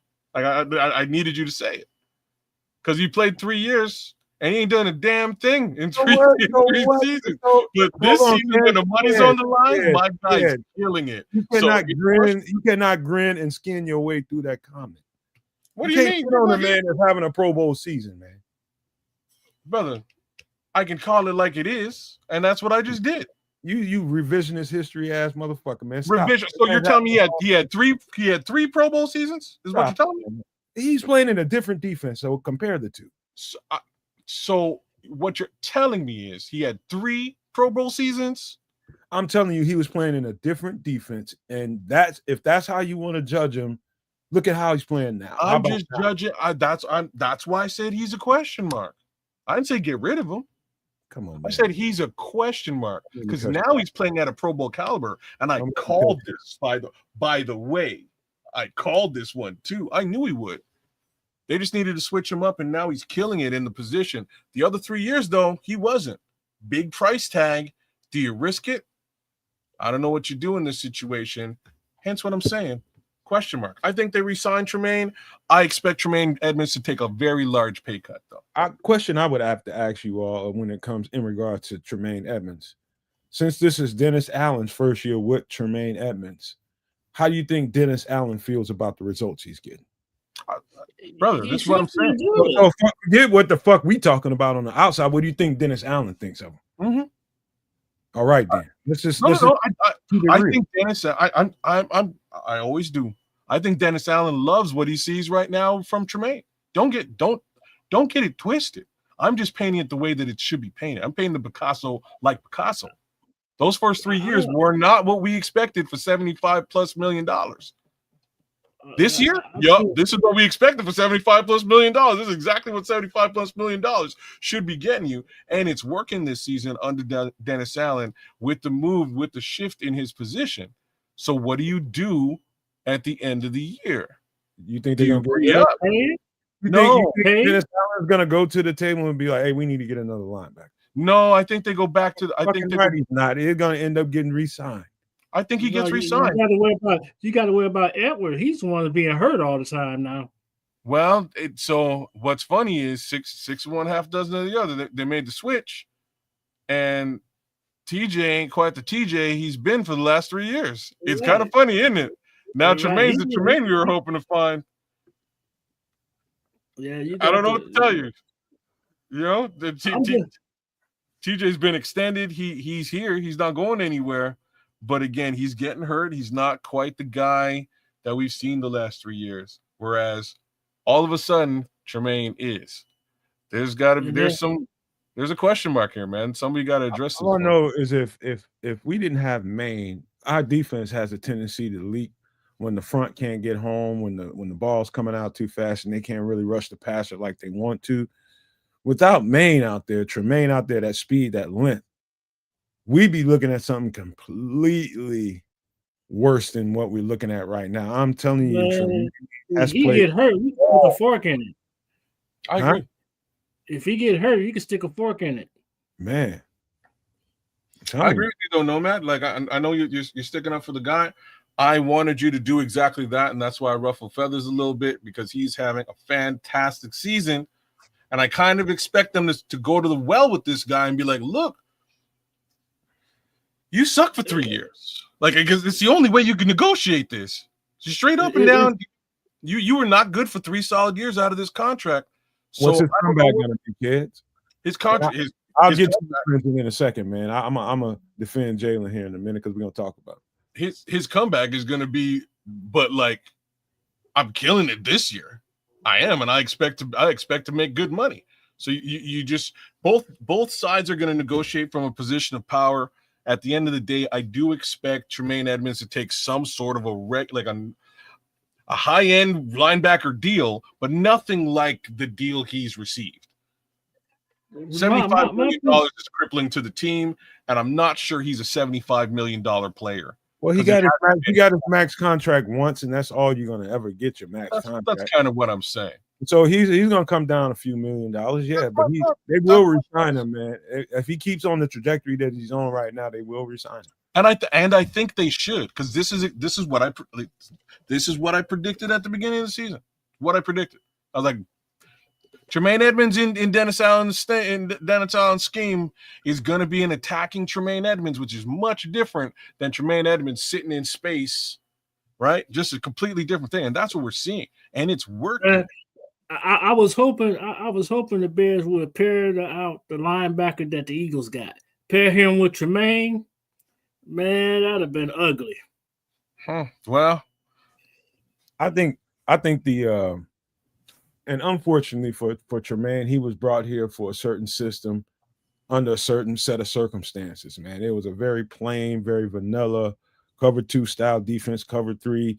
Basically, what I told you guys at the beginning of the season, once we got the offseason, once we got Dennis Allen, I told you guys right away, kids, you and Trish remember, I said Tremaine's going to be completely different. Why? It's because he's going to be playing way more downhill and attacking style, using that speed and that length, more than back there in coverage and chasing everything in the middle of the field.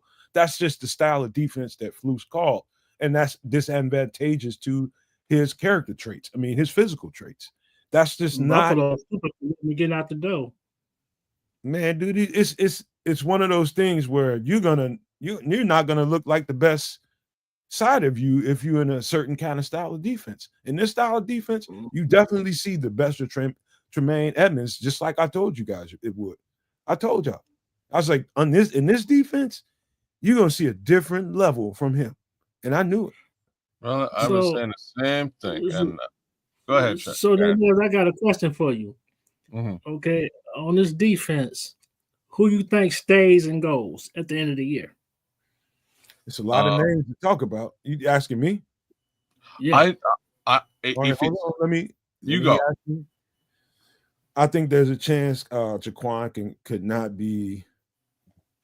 They can probably offer him a little something, but it won't be what the market might get. I don't know, man. Right about now, I don't think they're paying safeties a whole lot of money. I think Jaquan could be a casualty to that. Kevin Byard needs to be resigned for sure. Right. He's been resigned. What's that? He's been resigned. He already got extended. No. I hadn't seen no fucking. He got 1 year. Just his year. He got 2 years. He got 2 years. I remember us doing that live on the show. I went to go look for that. I couldn't find any kind of. Yeah, he got 2-year extension, $15 million. Basically, he was making the exact same money when he came here. He just got extended for two more years, same money. He's fine. I'll take your word for it. I think at this point, what's interesting is they probably, and we're going to go to the next person in just a second, but let's start here. I think some backup, I think some reassurance. I think we got some with CeeDee, with Kyler, man. Kyler is very, very, I don't know what the hell's going on with him. We got to make sure we got that secured. Maybe we need to draft that position, get somebody behind CeeDee and Kyler. I don't know what the hell that's all about, but something ain't right there. But I also, to Crimson's point about defending Jalen, let's see what happens, man. I think we already got him on the contract. He's good for the next couple of years at least. But in a trade scenario, I wouldn't be surprised. I ain't gonna lie to you, Crimson, if they entertained a trade or two for Jalen Johnson and just went into the draft and got some guys, maybe go out in the free agent market and get another guy. But it wouldn't surprise me if they dangle him out there for a trade. But it's a lot of names to talk about, man. I can't get into all of them right now, but that's just a few that's on the top of my head. I knew you'd go to Jalen. I don't expect them to let go of much of anybody. The guys that I would suspect that are question marks are Montez Sweat, TJ Edwards, Tremaine, Jaquan Brisker. Jaquan Brisker is major because he hasn't been offered a contract extension yet. We're getting late into the season, So they will probably negotiate something relatively low wallet share, and I think he'll take it as opposed to some of the other guys. And I think it's sort of important to look at some of the other guys like, wow, I can't remember the homie's name. Offensive lineman, offensive tackle turned guard, Tevin Jenkins. So Tevin Jenkins basically bet on himself, and it was a bad bet, y'all. He took close to league minimum. I don't think he's playing at all. Just saying. So in that situation, yes, Jaquan Brisker, I think, is more talented at the position he plays than Tevin Jenkins was at the position he plays. The problem is he could not play ever again like that. Such a risky upside for Jaquan. So I think he'll simply just take a deal and stay in Chicago. I think the rest of those guys will take pay cuts. I think they'll all renegotiate. I don't see Montez Sweat going anywhere else. Same token, I don't think he'll ever get the type of money he got here anywhere else. I don't think he will. Well, no, it's the same with Tremaine. They get got that big payday, and then like their next contract ain't gonna be as big. Whatever that is, I'm sure, because looking at how Montez Sweat isn't, let's say, a 10 sack guy, but for the last couple of weeks he is getting better. He has looked better with Booker on the other side of him. And his what is it, 25 mil a year or something? Now that is still a lot of money, but for defensive ends nowadays, that's kind of like table not stake. Even top 10, is it? Well, you like, and that's why I it's like for that reason alone, I complain a little bit about the flush everybody out and get rid of Khalil Mack, because over time when you look at it, it's 6 of one, half dozen of the other. Khalil Mack would still be here. It's like it would be like a deal. You know what I'm saying? Like in the year 2025, it's basically the same thing you would be paying any number of edge rushers out there. Right. And that's kind of where, you know what I'm saying? That's where we are with Montez Sweat. So I think he stays. I think he winds up taking some money up front, getting a bonus as opposed just restructure, and he'll stick around. I don't know, the guys that I think might be in more jeopardy. I think Grady Jarrett might be in some level of jeopardy, and I think Dio Odangbo might be in some level of jeopardy. I think they got too much money for the output that they're able to provide on the football team, and I think they may want to fix that. Let me speak to this real quick. There's a couple things going on here. Number one, I'm glad you just brought that up, Kez, about the Dio injury. That's very important. Yeah. So even if you're Dennis Allen and Poles and Ben Johnson, and you're like, hey, you know what? Even if I'm just going to tell you this, man. I'm going to probably break some hearts when I say this, but I'm going to tell you the truth. Just listen to Dennis Allen when he talks, and you'll get an idea of what he prefers. All you have to do is watch tape, and all these names of different players, these fast linebackers, these fast edge rushers that everybody wants, that gets a whole bunch of sacks, that makes people all happy and giddy. Let me explain something to you. That man prefers size and power any day over speed and quickness. Get that through your head, and you will understand the moves that are about to be made. So I think under the circumstances, because of the injury to Dio, I don't think you're in a position to really, the way this team is trending, I don't think you're in a position to be really contemplating anything on Montez Sweat or other than giving him another contract. That's what I'm saying. Can't cut you know what I mean? You cut your nose off to spite your face. Like that's it's not the move right now. Is he Khalil Mack? Let's just make the ridiculous comparison. Answer is no, he's not. But all illustrations I'm drafting from doing from the draft. But that's what you got to do, right? You got to go in the draft. I'm not dealing with no more free agency. I'm building from the draft. I'm getting younger. That's what you do, guys. You build inside out. Go through the draft. Don't get no more free agency. These guys is getting older too. Well, you don't get 1 or 2 years out of them. They ain't gonna perform, and then you back in square one. Build from the draft. Why you think Houston's so good? They didn't build their whole defense from the draft. Well, they ranked number 1. Houston did something super smart. They doubled down. They doubled down into the first round and got 2 stellar players, right? Hey, what do you do about that? At this point, don't make no difference. We just need to hit those 3 damn positions we need. 3 positions, just hit them, and everybody else is all right. I mean, there's a couple more spots we need to look at. We definitely need to look at cornerback now, much more so than we had ever thought we would have to look at it. But cornerback has to be added into the mix because, good Lord, bodies are dropping.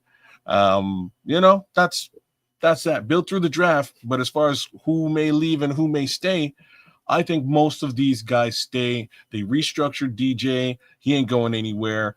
Cole Kmet, everybody's been talking about a potential. Out the door. No, he stays. Like, why he stays at this point in his contract? It's it's the same thing I was just saying about same thing I was just saying about Montez Sweat. It's table stakes. Cole Kmet's contract is $5 million next year. That's peanuts for a tight end. Yeah, especially you're not going to get you know what I'm saying? You're not going to get a high end, high caliber tight end for anything less than $5 million anywhere. So you're fine. You just keep him. Heck, I would extend him. I'd extend him 2 more years at $5 million. You remember when Ben Johnson was over in Detroit and they traded Hopkins over to Minnesota? Pay attention to the signs of pay attention to the signs of going.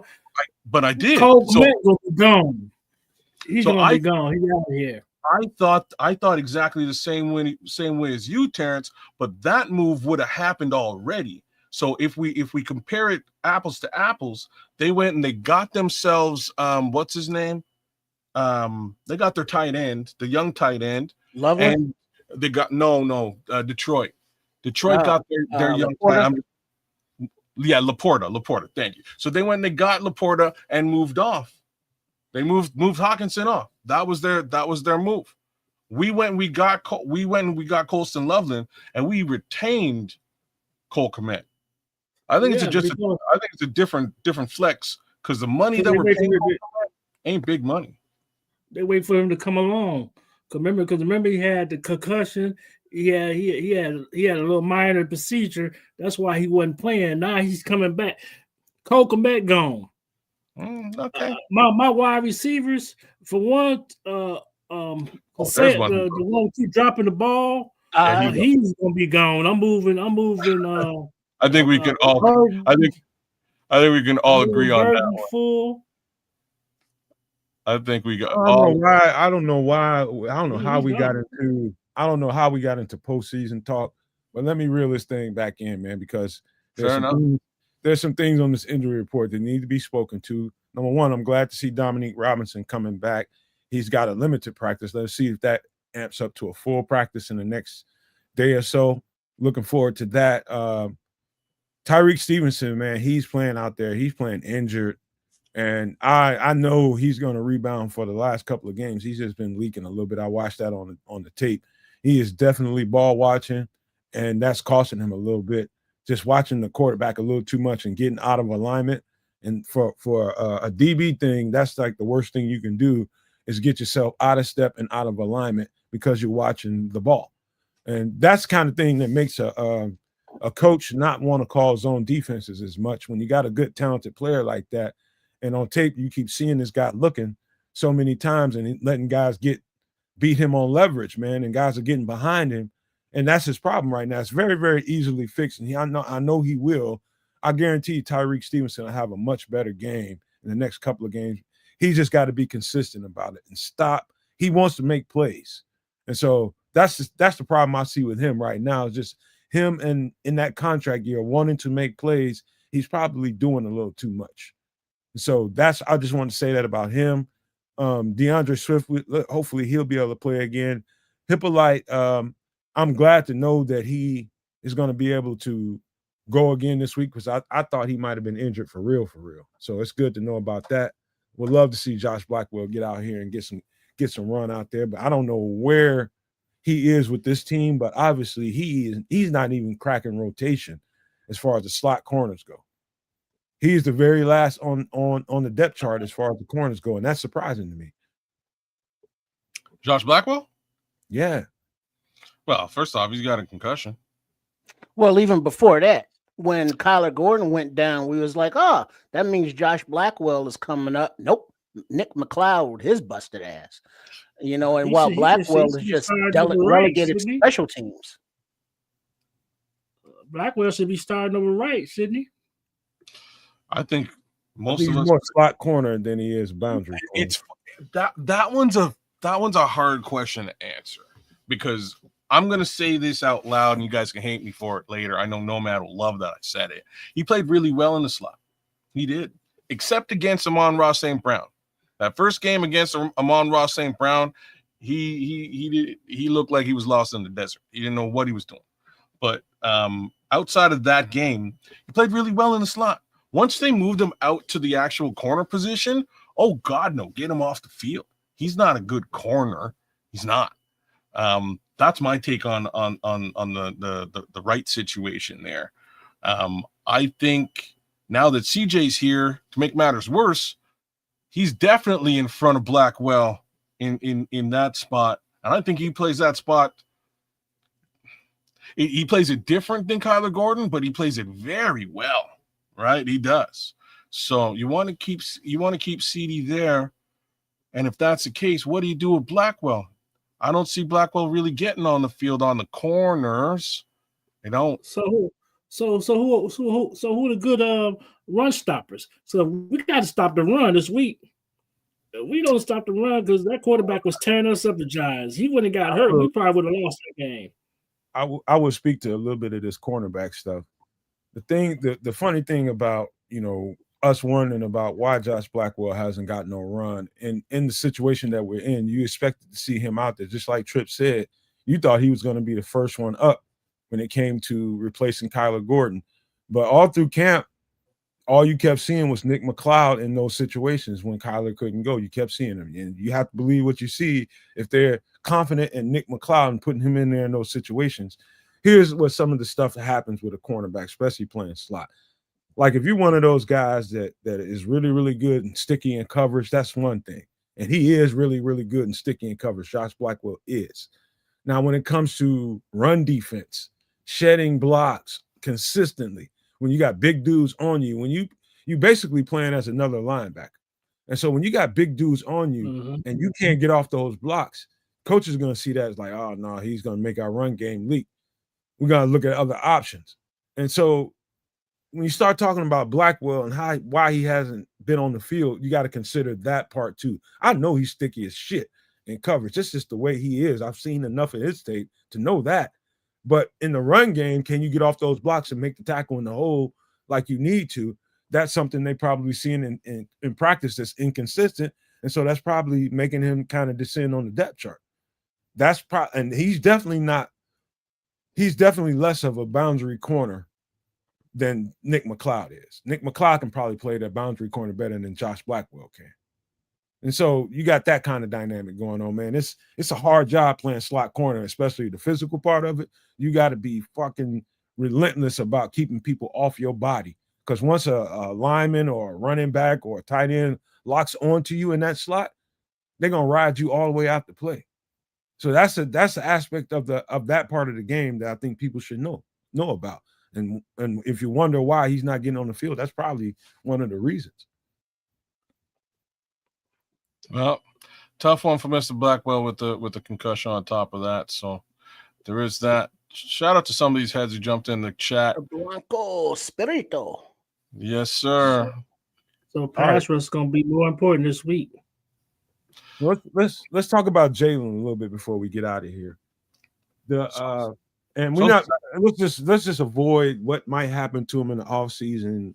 Let's just talk about what we might be getting if he comes back in December. If we continue on this playoff trajectory, that's going to be a big lift.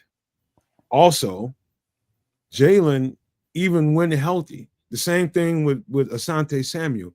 You miss enough football, it's going to take you a certain amount of time to get back into football shape. So Jalen's only been able to do so much stuff, so much training, so much cardio stuff. And once he gets back on the field, if he gets back on the field this year, it's going to be a process. Don't expect that Jalen's going, okay, he's healthy, he's resuming play. Don't think they're going to just throw him out there. No. He's going to have to get in football shape. And it might take a couple games for him to get there. Yeah. So the real answer to what you're saying is we need another cornerback. What did he do? Why do you think they were so hell bent on getting one? Oh no, I know why. I'm just reiterating. You know what I'm saying? So I'm what he had reiterating. surgery on? Say again? What he had surgery on? His core, his Groin. abdomen, someplace in there.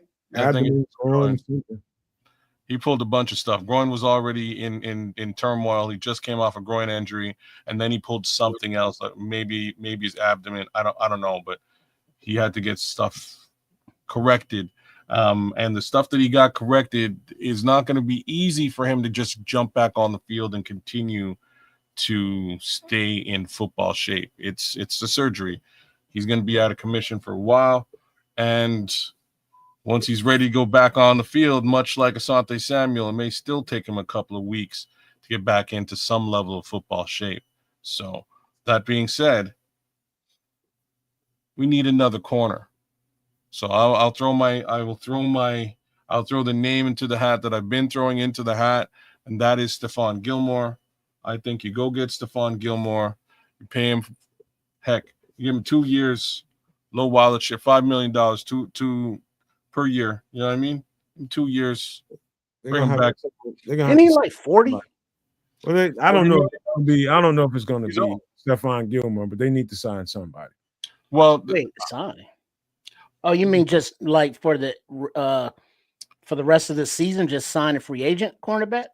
that's what I'm saying. I'm saying sign a free agent cornerback of caliber who's good, not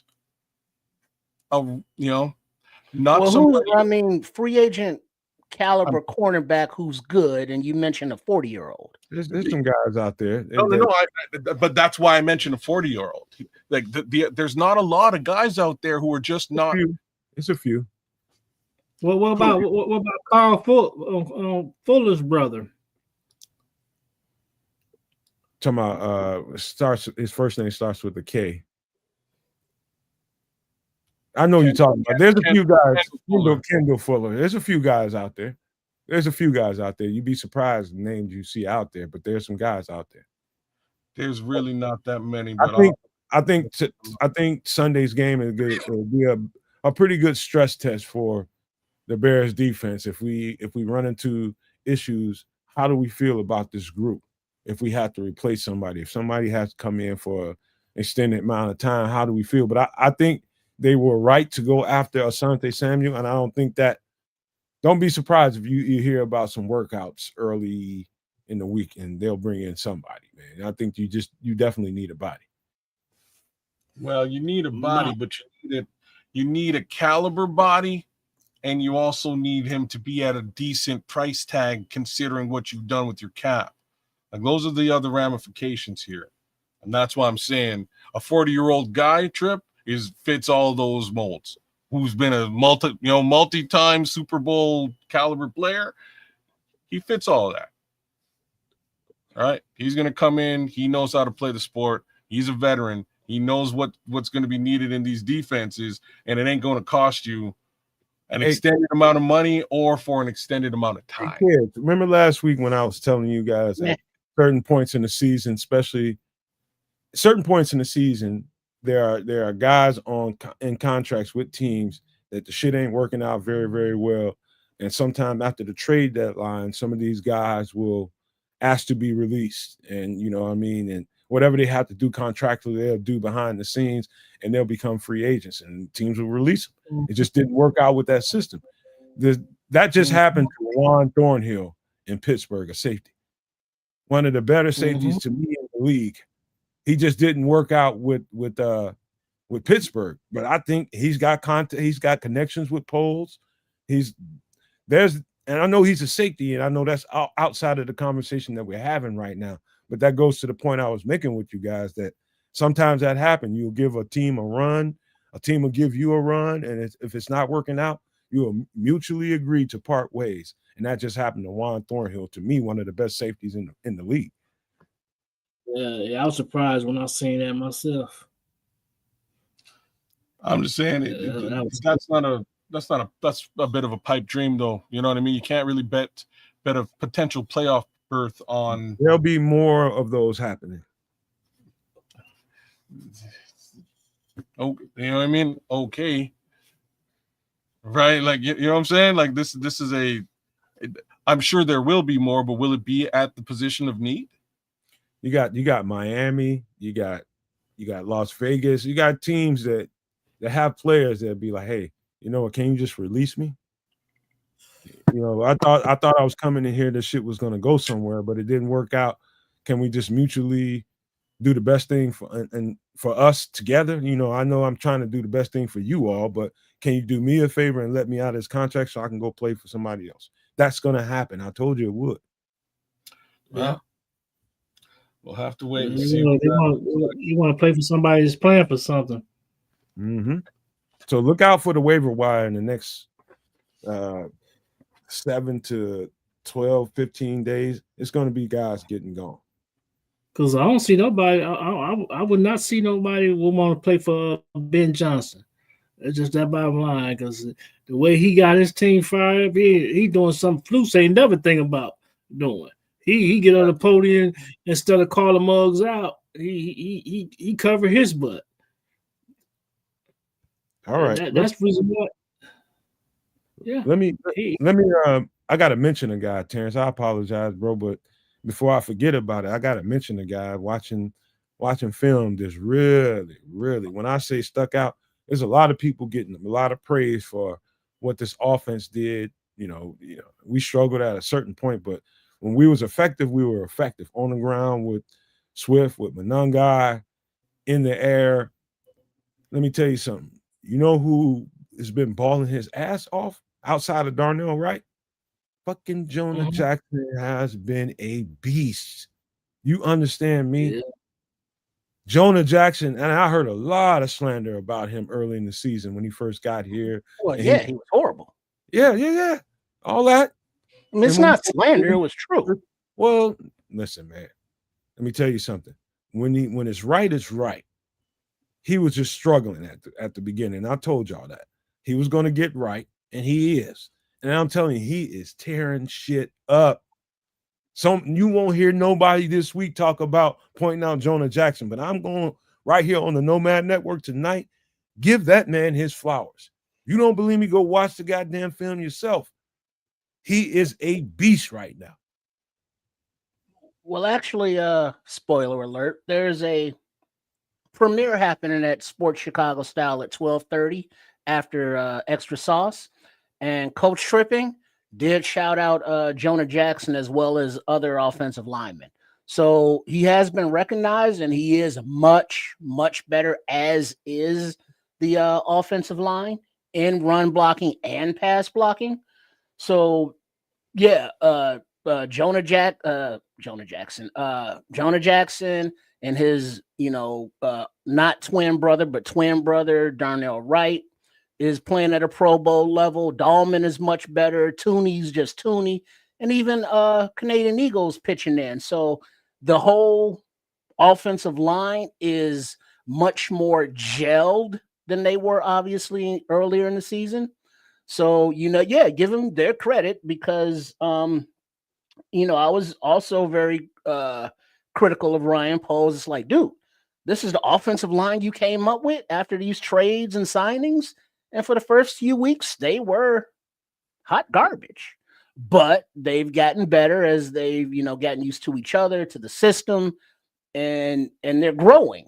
So yeah, give them their props because they're opening those holes and they're blocking as much as they can, and they look a lot better than they did, let's say, 4 games ago.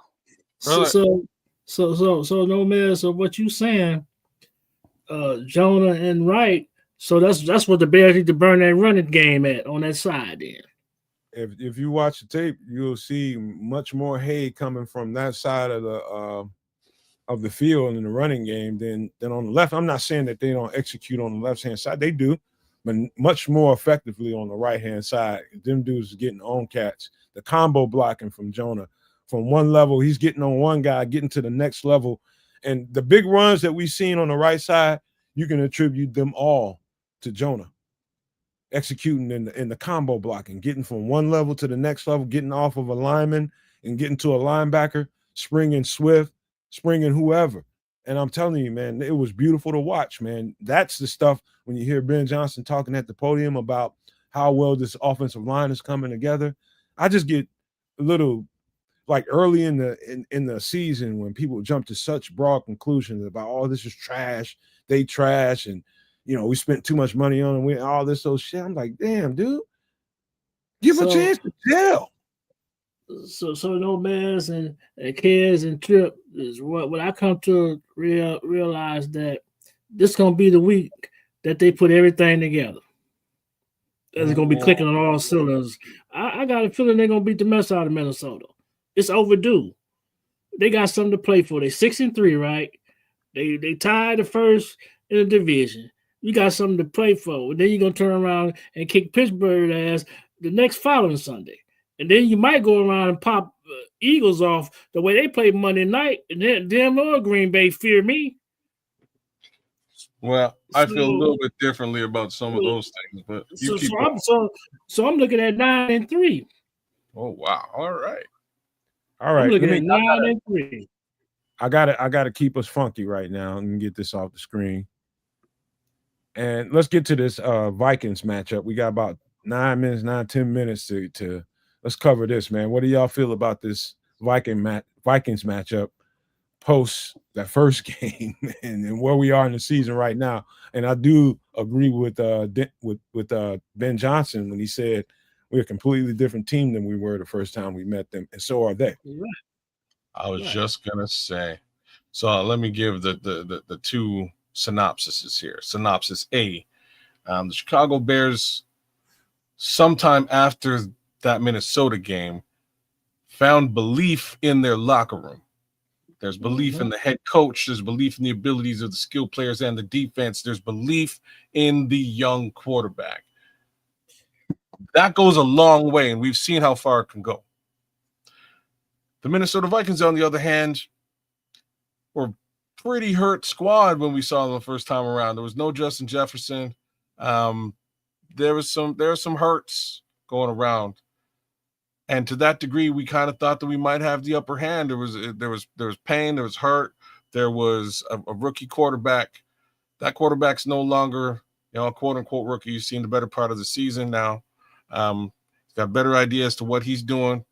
I'm not saying he's the second coming, but I am saying that the wide receiver core is in full effect now. Jordan Addison is back as well, who was also hurt in that same game. So there's some interesting upsides to where the Minnesota Vikings are coming from with respect to this football game. I'm a little bit worried for the simple reason that our secondary is decimated. I don't know if I can trust Tariq. Say again? This is J.J. McCarthy, kids. Hey, man, I'm less worried about J.J. McCarthy. I'm more worried about what happens when J.J. McCarthy gets the ball into the other Double J's hands. That's what I'm worried about. I'm worried that the secondary can't stop. The Vikings this season, kids, because it looks like that second JJ, is getting alligator arms and kind of like, why am I out here right now? He don't like the quarterback, man, because the quarterback can't throw worth of shit. That is fair. That is a fair notion. There's also somehow a third wide receiver, Jalen Naylor, who's picking up the slack. Something's, offense is happening over there. I just don't know if we have the secondary to stop it. That's all I need to see this week. I need to see the secondary step up. We got the secondary to stop it. What you got the DA got to create something to take away what they do well. What they do well is pass. But they being the Vikings are having offensive line issues with health. So this is an opportunity for this Bears defensive line to make some hay to alleviate some of that pressure off of the secondary and don't leave them, out there to dry. That's how we win this. when I said the last show we did, when I said we're gonna beat the shit out the Vikings, Gail was like, "Man, what are you talking about?" I'm a man of my word. I still believe that we're gonna beat the dog shit out of them. Well, I think it's going to be a good football game. Like you always say, you like them good, close games. I think this is going to be a good, close football game. I think the key to the football game, you just nailed it, Trip. I think it's this defensive line. If this defensive line can do two things, stop the run, make sure that Aaron Jones, I don't see any damn Aaron Jones' blonde dreadlocks. I don't want to see that at all. If we can prevent Aaron Jones from being dirty, if we can prevent Jordan Mason from getting dirty yardage as well, and if we can put J.J. McCarthy on his ass more than once, rattle his cage, good things will happen. That's all. So, that's the key to this football game. So how you stop that? How you stop all that is run the football, control the clock. Well, that doesn't stop. Like you keep them off the field. That's what we need to do on offense, guaranteed. Right. Like the offense is actually not, for me, this time around. The offense, like imagine where we are with this Bears football team. Though I had to take a time out there for a second. This blew my own mind. Like the offense is not my worry. You know what I'm saying? Like this is crazy talk. The offense is going to go out there, run the ball down their throats. This is what's going to go down, and Caleb Williams is going to get passes completed. We can I can knock on wood and say that that's going to go down. I'm not worried about the offense for once in the last 20 plus years of Bears football. This is the greatest thing to be that has ever been said, right? 40-17, 40-17 Bears. 2017 Bears. That's probably where I'm leaning to as well. Did you say 40 or 20? 40-17. 40-17. I'm saying 21-17 Bears. Well, let me throw a little nuance wrinkle into some of the all 22 that I saw since Kyler Gordon hasn't been on the field. Remember how we said Kez and Trips, and you was probably watching it too, Terrence, when I was talking about it, how Kyler would be able to unlock that defense and make him play a little bit more aggressive because of the nature of his play is going to bring a whole lot more options, man-to-man options, and a more aggressive mentality. As soon as he got back, they got way more aggressive. It's like we thought. Here's the thing.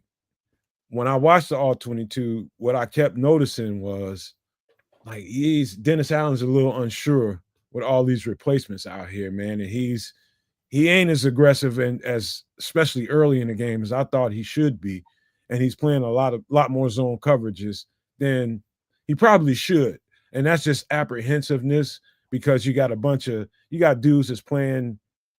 You ain't got your guys, you ain't got your horses, and the defensive coordinator ain't as confident early in the game calling the plays that he wants to call. But later in the game, you can see him loosening up and getting into more aggressive situations to get him off the field.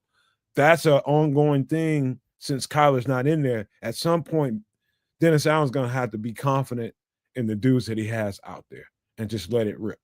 And obviously from the all-22, if I'm telling you that he's a little apprehensive, trust me when I tell you, he's a little apprehensive, ain't nowhere near aggressive as he can be early and in the middle of the game. You saw it late, but that's when you should see it. But in the middle of the game and early in the game, give your team a little bit more of an advantage. Get after these motherfuckers quickly. Interesting. The other, just to layer on what you're saying, I want to see. CJ Gardner-Johnson pretty aggressive though, isn't he? Like I think he feels a little bit better having CJ here. He can layer some of that in.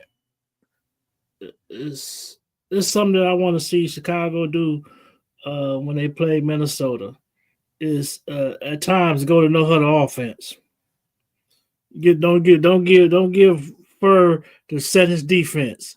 Go another huddle offense. Get them to jump off sides. Go another offense. You on the road. You got you knock the crowd out. You got to go another huddle. The first quarter, I'm going no huddle offense all through the first quarter. I'm putting some points on the board. Terrence, I don't know if he trusts Caleb that much yet. I was just gonna say I don't think I would either. Man, you said he's doing everything. You right now it's the middle of the week. They want to be clicking, right? This is the 10th week, right? 11th week, right? It's time now. It's time. This is the best time to play football. Yo, November and December. Terrence watched the show, bro. Big ups to you, Terrence. And I did say week 11 was when I said things are gonna start clicking. I did say it. We're at week 11, y'all. So click. You know what I'm saying? I hope shit starts to click here today on Sunday. I think. You know what I mean? But looking at the games as we do, and make sure whichever network you're watching that you join us for the live reaction during the games. But we've seen that the first, let's say, 15 or so scripted plays, the offense looks good. In the middle, it gets kind of cattywampus. And then at the end of the game, fourth quarter, it looks like Caleb Williams has that clutch factor gene, and he's able to pick it up from there. And then we see that later in the game, they go a little more up tempo, maybe not a no huddle, but like a sugar huddle kind of thing. And I think Ben Johnson is still not easing Caleb into the offense, but easing the play calls to make it more of a, all right, let's play, under center, run some play action. But then when it's like, all right, we need you to air it out a little bit. All right, we're going to call plays to do that. So it seems as though they're still catering to what Caleb Williams is good at while bringing him along to the things that Ben Johnson wants him to be good at that he's still working on. Hey, you know what? Last thing we'll say, because we reached our mark on Bears conversation. I know that sounds crazy because Caleb's been playing. He's been playing really well, and you can see the growth for sure. You can see it 110%, and he's getting a whole lot better. But that's one thing. When you're talking about a coach watching a player ascend and where you think he is as far as the level goes, when I tell you that's really taking the training wheels off of a player when you want to run tempo, and you got to completely trust him to make all the checks, all the calls, all the adjustments at the line of scrimmage, all the pass protections and all the stuff that comes with that, dot ass spot on the moment with the right amount of time. We just got out of the phase where he had to get out of the huddle and get to the line of scrimmage on time without costing us a penalty. See, you got to understand where we are. And so that's what I say. That's what I mean when I say I don't know if Ben Johnson's at that level of fucking confidence in Caleb Williams. We just got out of a phase with him. He is growing, but you have to understand, to completely take the training wheels off of him and let him loose on tempo offenses, that takes a gradual process too. You let that loose for a few minutes here and there, but you just I don't think Caleb's there yet, but I think he's gradually, fast, rapidly getting there. I'll just say that. I'm with everything you just said. This time around, I'm with everything you just said. No man.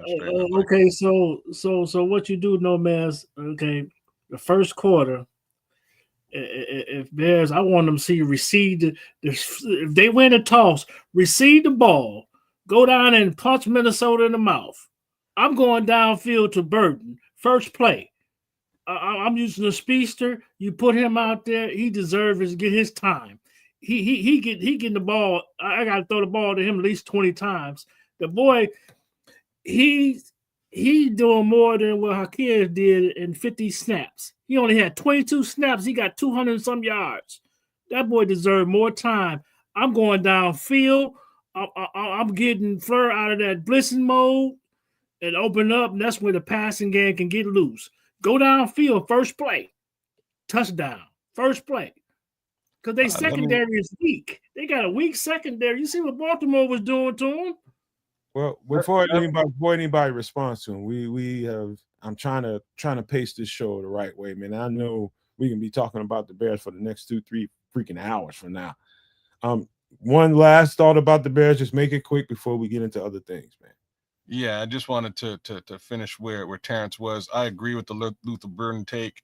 Luther Burden has 2 drops on the season, regardless as to how many targets he has all season, right? Like he's only missed 2 catches. So big ups to Luther. He's getting the job done. They need to open up his ability to be on the field. Secondarily, for the chat, it's not really a question of trust, really. Like I think we can all say that Caleb Williams is earning the trust and has earned Ben Johnson's trust, and deservedly so. But he's still, he's still learning stuff. He's still burgeoning into who he's going to be at the end of this football journey. I'm not sure if he is really an up-tempo guy, a guy who can just change tempo, and here's the end of it without it resulting in pre-snap penalty. That's my worry. I'm worried that this will result in pre-snap penalty as opposed to having the result that Terrence is looking for. If he's caliber, if he's good enough to do it, I'm sure they're going to test it out this week. And if they're ready to unleash it, they should, because I think that's a great way to throw that blitzing defense that Flores likes to put into place off balance. I think it's a fantastic idea. Can Caleb facilitate it? Fingers crossed. Let's hope so. Trip. Yeah, it's going to be a interesting game as it'll be Ben Johnson versus Brian Flores again, and Dennis Allen versus Kevin O'Connell. Aside from the players on the field, so it's going to be another good game, and now it's time for not only to keep winning, but to win in the division. And being a divisional game, it's that much more important to, say, hey, we want this North and not give it back. We got to start by, putting foot to necks. Up tempo, Cornell, without pre-snap penalties. I don't know about that. Real quick, Terrence, before we done with this Bears conversation, what's your last thoughts? Just be quick about it. You can't. They can't play conservative. Conservative gets you beat. I agree with all that.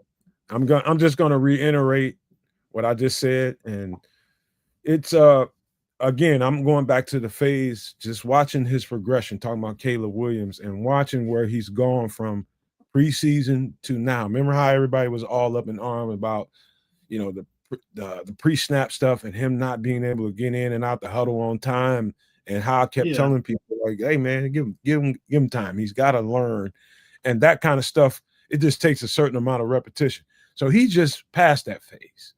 Now we're warp speeding into hopefully a situation where he can run a no huddle more often and have confidence, and the coach have confidence in him to make all the right decisions. That's what it comes down to, is when is the coach ready to get his hands off of the lever? And we can be talking about it all we want to, but at the end of the day, it's about when the coach has the confidence to back off and say, you know what, I trust his decision making. Yes, he's clutching, and when he's got his back against the wall and the clock is against him, he is. But when you want to run that tempo stuff on a regular basis and really keep defenses on their ass, that means you need to be able to read defenses really well and just pick them apart in the midsection of the field. Get them there, and then when you see the one-on-ones on a regular basis, talking about the DJs, talking about your Luther Burdens, talking about all of those guys, hit those guys on time. That's going to let the coach get off you and say, you know what, go ahead and cut it loose. You see what you see, go ahead and hit it. That's what it comes down to. It's not that nuance, man. It's not that nuance. It's about the coach being able to recognize something in you and feeling like you had enough of what you need to go and run that kind of style of offense and get on the team's ass. I agree with y'all with that. I agree with y'all 110%. I wish we were at that point. I think we could get at that point soon. I just don't know if it's this week. So that's just my point about it, man. But you know what, Trips? We got some other stuff to talk about. What up? And that is, give me a second, because I'm always flat-footed when it comes to this. In this world, we always, and when I say always, we always need to be prepared, because I don't know about you guys, when I look out my spectrum and what I see in the day, I see things starting to get tight and things starting to change really, really quick. And when you start thinking about some of the things that's happening right now in society here in the United States, nothing is for certain. And when you have uncertainty, there's only one way to respond to that. That's preparation, right?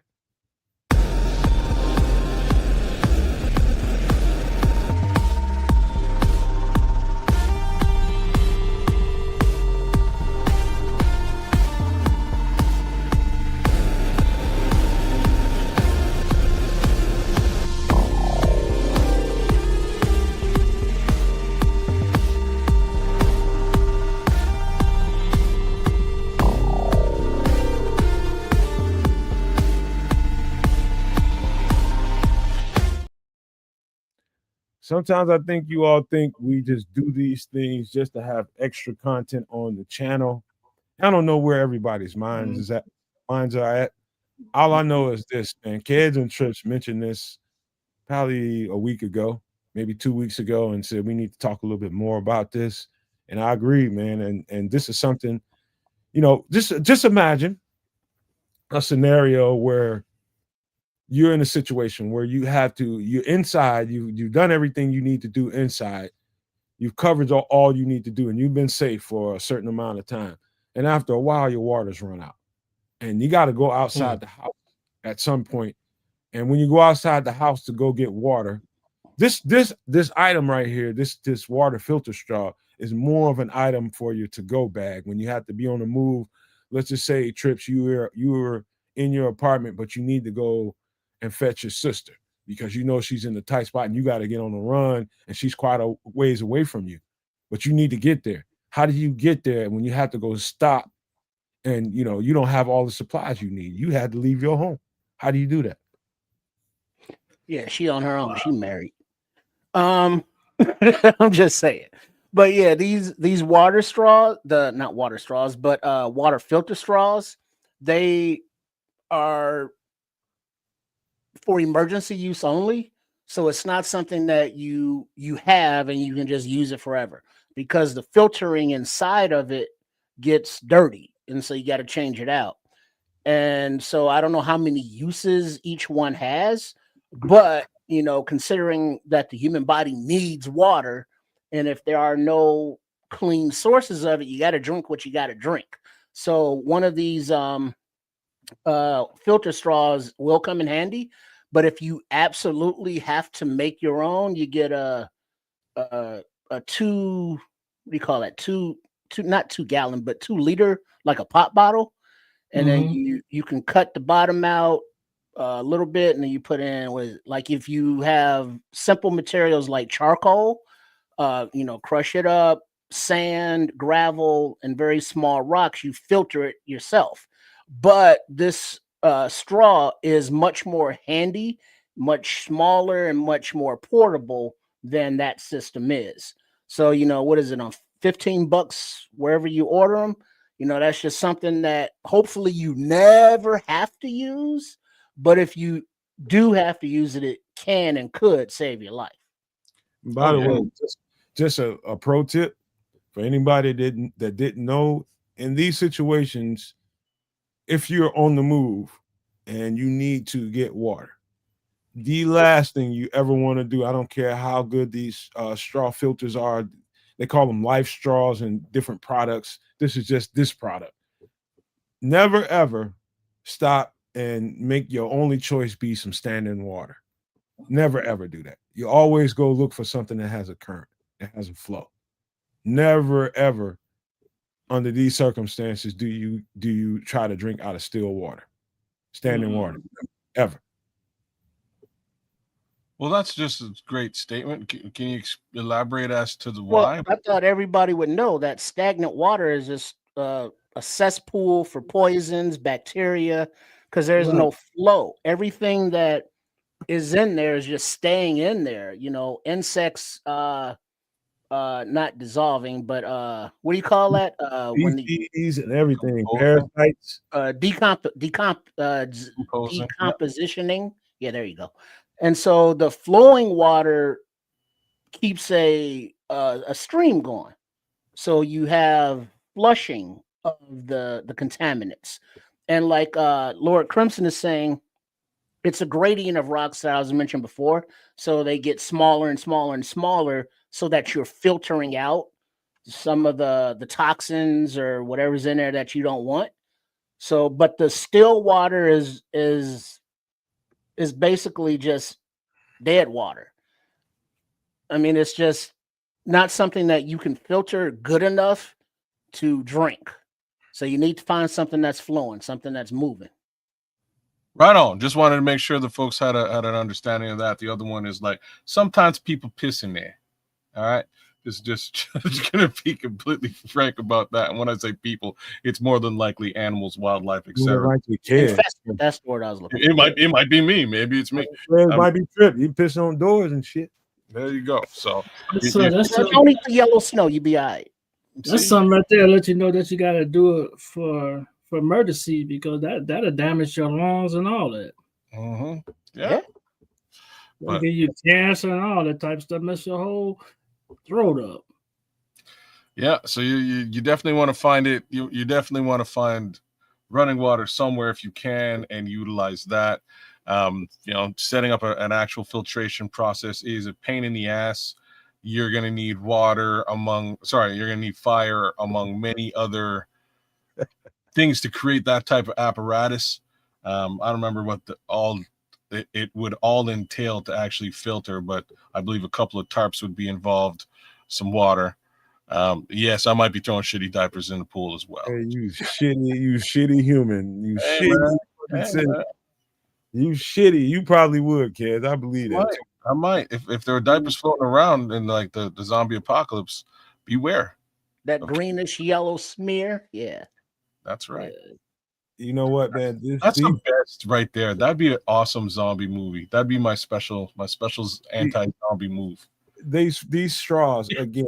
I will reiterate.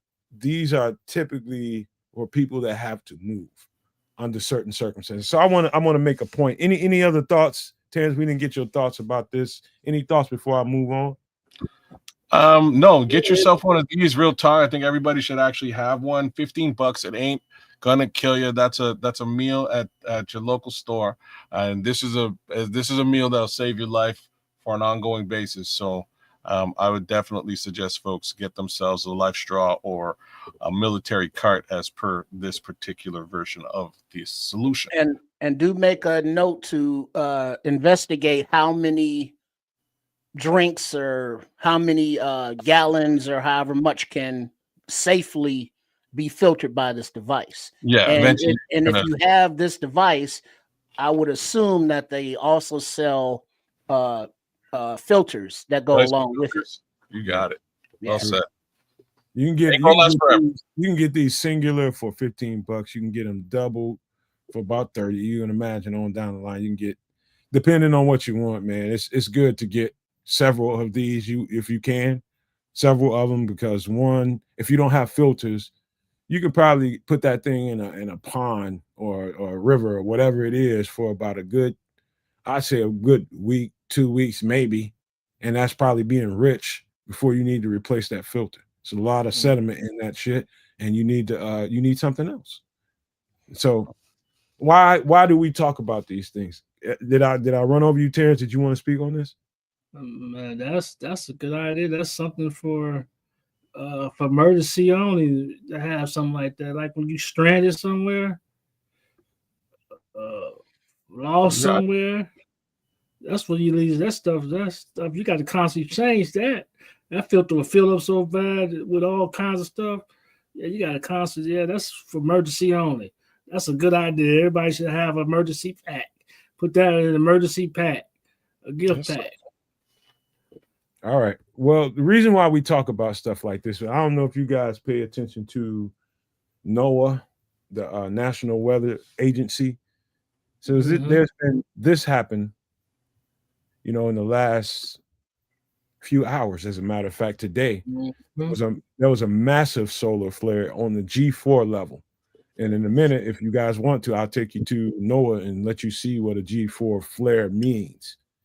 G4 flare is a solar burst from the sun that has a huge impact on, to fast forward all the scientific terminology, it can severely affect our electrical grid. Severely.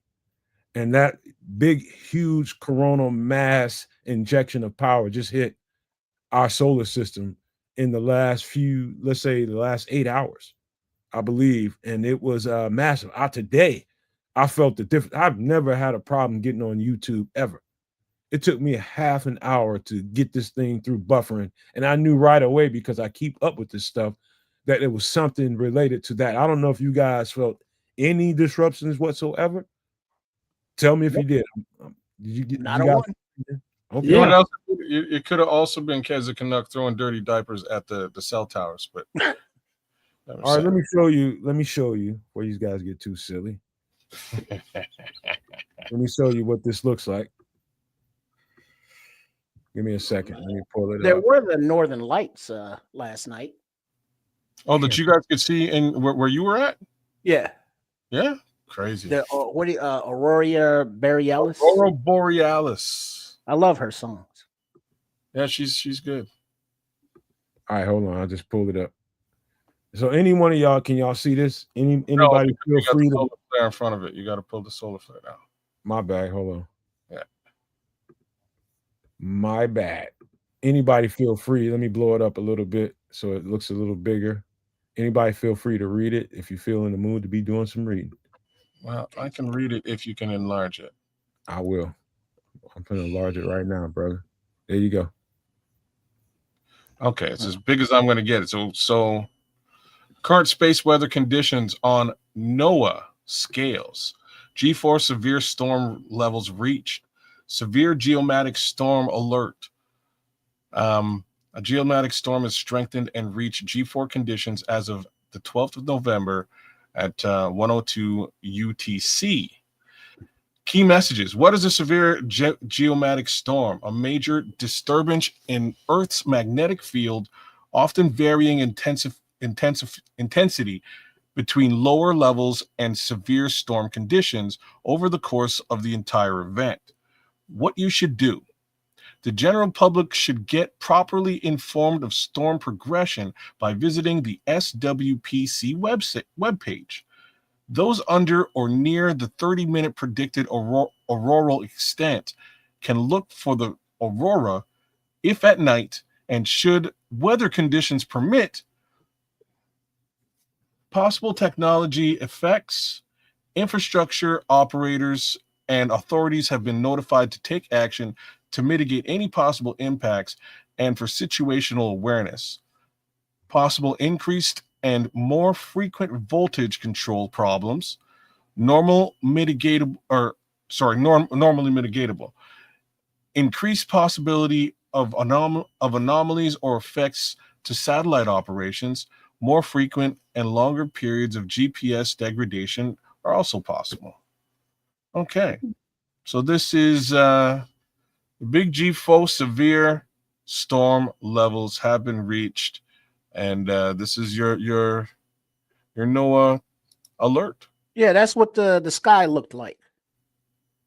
It's auroras going on right now. People are watching auroras right now in different parts of the world. Yeah, like I say, it was here last night, but there was no like electrical interference with anything It's internet. What the thing is, why to be aware of these things. And again, I only became aware of them when I was in Georgia doing emergency response. I learned about these things. I had no idea this stuff existed until I had to get in touch with these things. When you have to respond to emergencies, it definitely heightens your awareness, and you start knowing things you didn't know before. This is called life experiences. What I'm trying to express to you all is pay attention to this website right now. Pay attention, very close attention to NOAA right now, and whatever they release, follow the instructions. Please follow the instructions, because this would be anything atmospheric that might affect you in your life. First place you're going to look to find out what that is going to be this website right here. Any thoughts about this whatsoever? Any questions? I can answer them as best I can. Don't think I'm a genius when it comes to this. I'm not. I'm as new to it as a lot of people are. So I'm going to have to just nominally defer to you on this, because I'm the least weather conscious human being on the planet. I don't trust or believe the weatherman. And I seldom even look up in the sky. If it's raining, I'll feel it. Not necessarily the weatherman, kids. This is NOAA. This is an agency that gets paid to inform people. Yep. Same. That's what the weatherman is. he's just a little bit less than an agency. About quirky, cheesy ass dudes that have to go do that shit every day, and they have to keep a smile on their face. These guys don't have to present. All they have to do is get the data and give it to the public. But that's what the weatherman does. He gets the data, he gives it to the public. He generally is absolutely unaccountable. And yeah. I'm a weird guy when it comes to this. This is just what I'm saying. I'm a weird guy. I never check the weather. I go outside. If it's snowing, fuck it. Go back inside. Go back inside. So, in other words, let me just say this to you, kids: a G4 should be on your. You should be alerted to it. Okay. You just should know. That's all I can tell you. Trips. This is why I'm deferring to you here, man. Because wait, do you think that the weatherman's lying to you, or you think no? That's what I'm saying. He's just delivering the information somebody gave him. Oh, but sometimes he's wrong, and ain't nobody. You can't call the weatherman and be like, "Asshole, you gave me the wrong information." Well, yeah, I mean, there's times where it's sunny today, all right? day, and then it's thunderstorming. You know or what I'm saying? It's gonna snow, and then it don't snow. But that don't stop me from looking at like my weather app. Hey, what's the temperature today? You know, am I gonna wear my little boy pants, or do I have to like put on long pants? All right, that's a good education. You know, I'll go outside to check. Still learning. You know, I don't. Still learning how to adapt stuff. You never know. Mm-hmm. One of the things that you should have in your emergency kit is this right here. Give me a second to pull it up. Where is my stuff? Where? This right here is, say there's a and this is, I hate to even say the words, but when it comes to, I think I've heard somebody say that the next war in the world is going to be fought with drones and biological weaponry.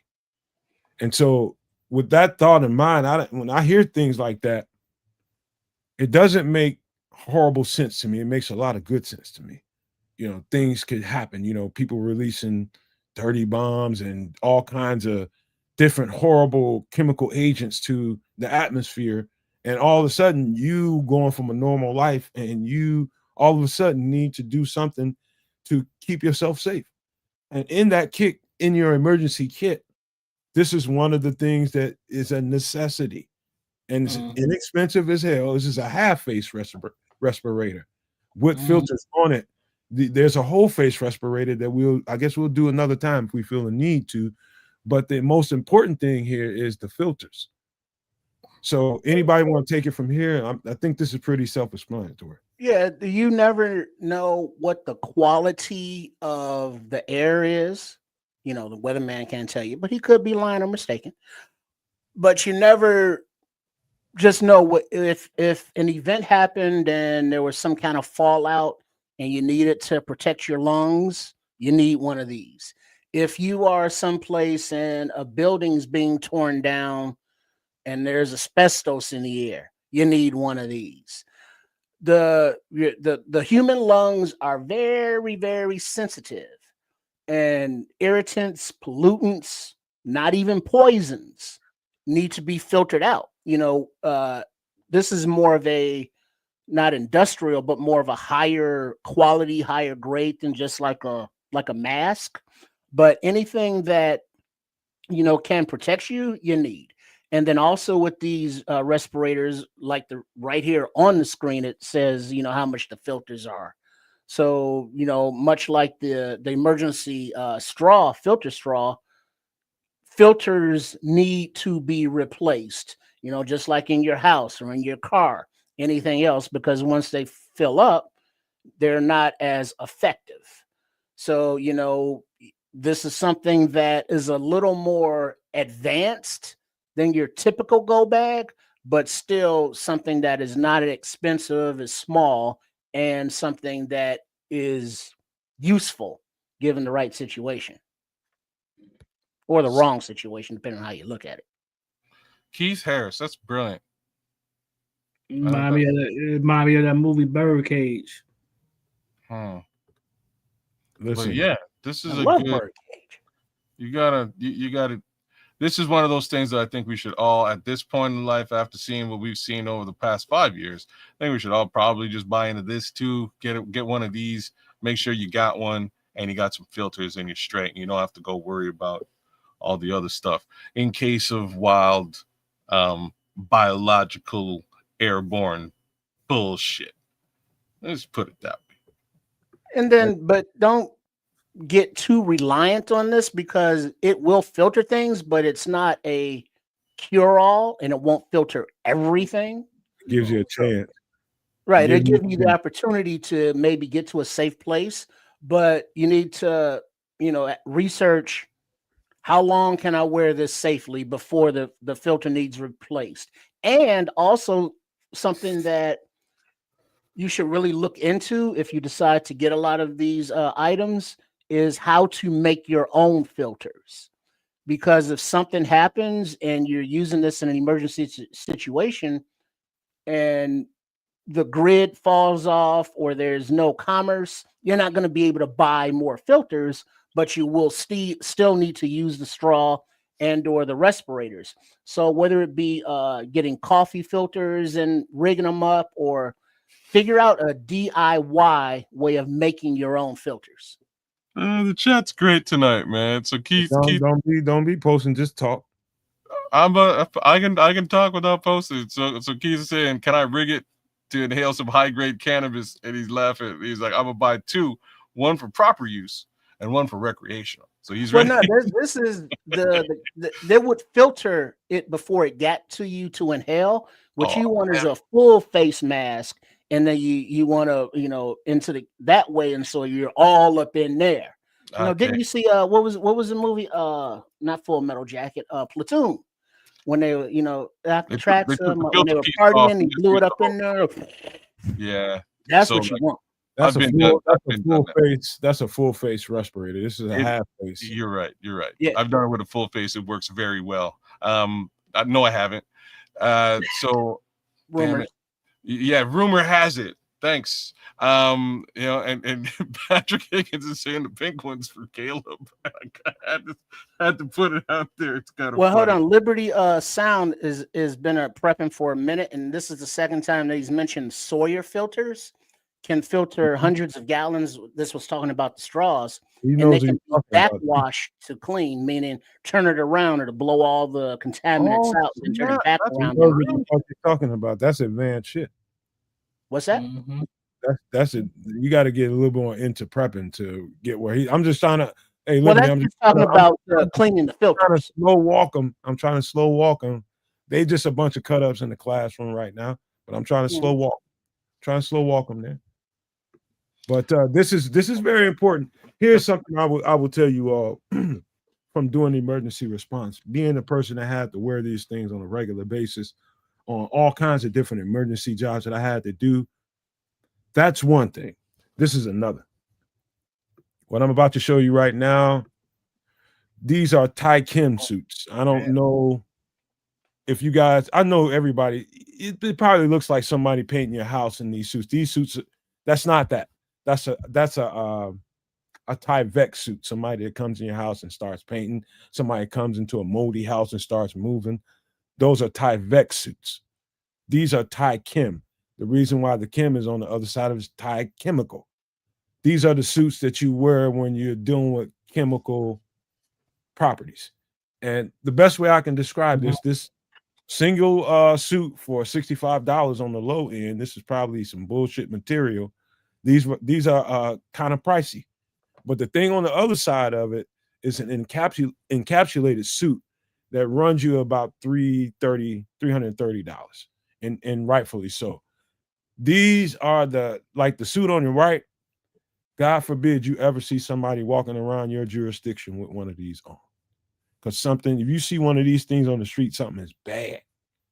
Like real bad. It's bad enough you see the guy on the left. That's bad enough.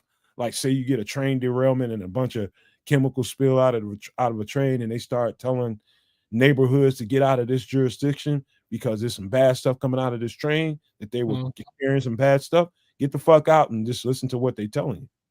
So remember that part of the show where you're saying I'm a shitty neighbor? I would totally buy one of these and get like a Geiger counter and just walk around affluent parts of town. Messing with people. Just to see what people would do. It would be great. Film that. That's good YouTube footage right there. I understand that there will be occasions where if you got to wear something like this to save your life, you got to wear it. But it's just being up in there all claustrophobic and sweaty and Ugh. Oh. Get it off. Let me tell you, as a person that's been in several of these encapsulated suits, I know that's what y'all focused on. You were on several of these? Yeah, I've been in several of these. Why? Because What the hell was going on? I'm an emergency responder. And Damn. shit happens in the world, and I have to respond to it. When you get things like this, and just let me explain how these suits work. Most of the really good ones, you have to be fixed up from behind, and there needs to be an air tank inside that suit. Because you're only going to get a certain amount of movements and a certain amount of breathing and a certain amount of oxygen without an air tank. You got like seconds, maybe a couple of minutes tops before you got to get out this motherfucker without an air tank. You definitely need an air tank, and you need to be fixed up from behind and sealed from behind in a suit like this. And that means the environment is totally screwed. Mm-hmm. Even if you see people in your neighborhood or your jurisdiction in one of these, get the fuck out of there quick. I can tell you that from experience. Yeah, but the rough part about getting one of these for yourself is if you're by yourself and there's nobody to zip you up and put your tank on. So you see a lot of those. So that means the air is polluted. Absolutely. Mm-hmm. Yeah, absolutely. And it's not only polluted, but it's irritant to your skin. Yeah. But So not only is it bad to breathe, it's like don't let it get on you. It doesn't always mean that the air is polluted. It can also be something that's been spilled or born into the water that they can be. It can be anything, air, water, anything like that. It can definitely be either one. Yeah, it could be radiation as well. Yeah. And now this is still a little more advanced than your typical go bag. But if you had a bunker or a basement or someplace that you could retreat to for safety, this is something that you want to have down up in there, for emergency purposes. Damn. Radioactive fallout. Yeah. It's rich, but also fucking worth it if you can bend that. If you can bend $1 or $2 to purchase you something like this, this just means that you got extra prepared for. To me, the world is more likely to fall victim to something chemically than it is somebody throwing a freaking BOMB on another country. I think there's much more sophisticated ways and ugly ways to harm a population than a something you can launch from a damn plane or something, man. This is definitely. I have one. I had two, but it got screwed up one way or another. And the only reason I got the one that I have is because I worked in emergency response and I handcuffed my damn supervisor and told him to give me one, and he gave me two.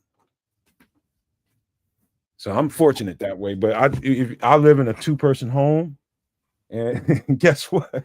Only one of us is gonna get it if it happens tomorrow. Yeah, but the one that don't get it, the other one ain't zipping your ass up. Yeah. So it's like you ain't getting it, neither am I. So now what? You screwed up. Unless you can figure out some kind of way to put you like a hanger in the zipper and pull it up and turn it on from behind. You have to get creative. Mr. Charles has a interesting enough question here. He says, no matter what type of credentials do you carry that you would qualify to work in these type of hazmat environments? Let's just say, if you Google, give me the emergency response company in my area, you probably get a few names that pop up, and you can go get regular jobs, like say for something. Let's just say Norfolk Southern spilled a tanker of freaking honey on the railroad tracks. They'll bring you, the person that doesn't have any credentials, to go and clean up that honey off the railroad track. Non-hazmat. Yeah, non-hazmat stuff, but you do have to be trained in the hazmat world to do hazmat work. You do have to. That's mostly used for deadly chemicals. For sure. I'll tell you what, I had any other thoughts on this? I'd love to answer some questions. If anybody had anybody in the chat, any one of you guys, I would love to answer questions like that. Any thoughts? None? No, this is definitely something people should somehow get their hands on, but a little bit on the pricey side, you know what I mean? A little bit more. So 325 is what I would be suggesting that you get. I see another one here for about $200 that has a mask built in. It's kind of similar to the one on the right, but it actually has a mask for some level of air filtration.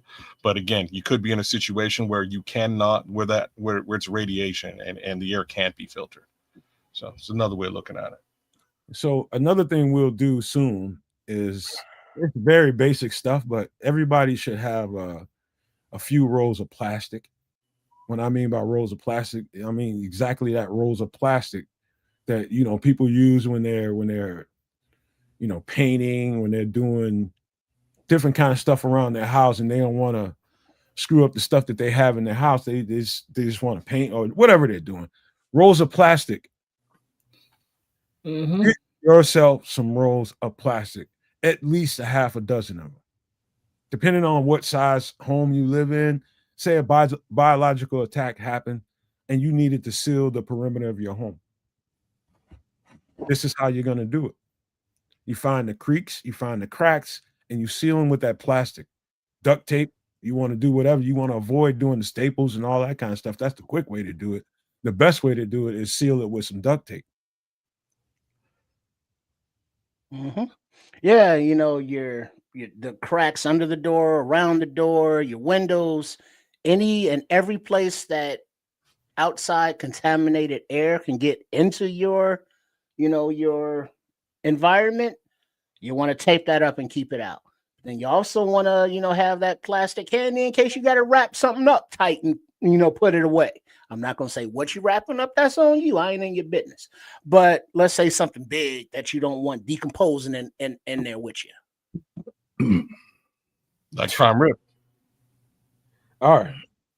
Let me go ahead and move the ball a little bit. This is you know what? Let me pull this up because we should do this. And I'm only going to take a second because Kez has a segment to do, and I'm not going to take the time that I want to do this, but I should do it real quick.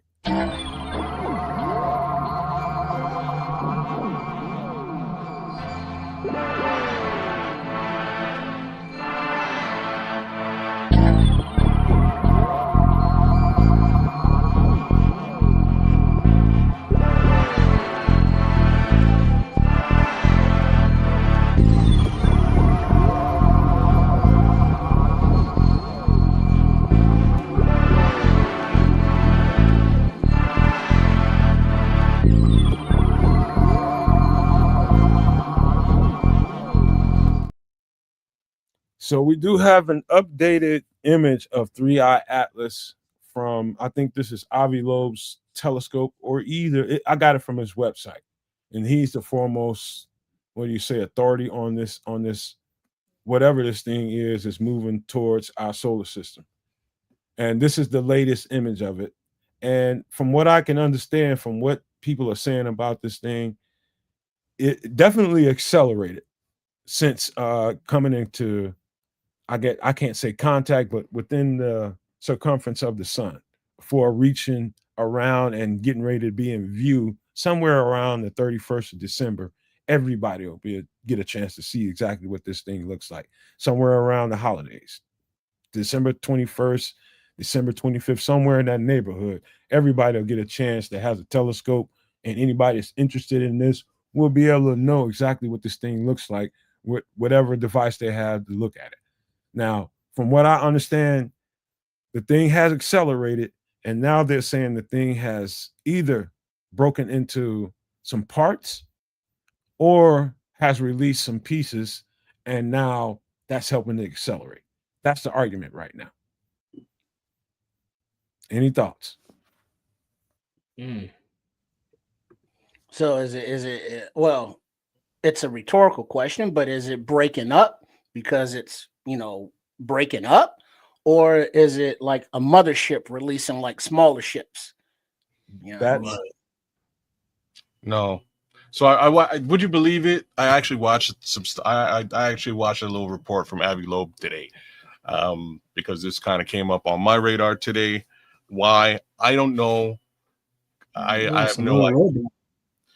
You know what I'm saying? I don't know. But anyway, Shout out to Kwatu who's in the chat. This one's for you. Long story short, the last time we talked about Three Eye Atlas, we were saying that it didn't have a tail. And if you look at this thing, it's got one now.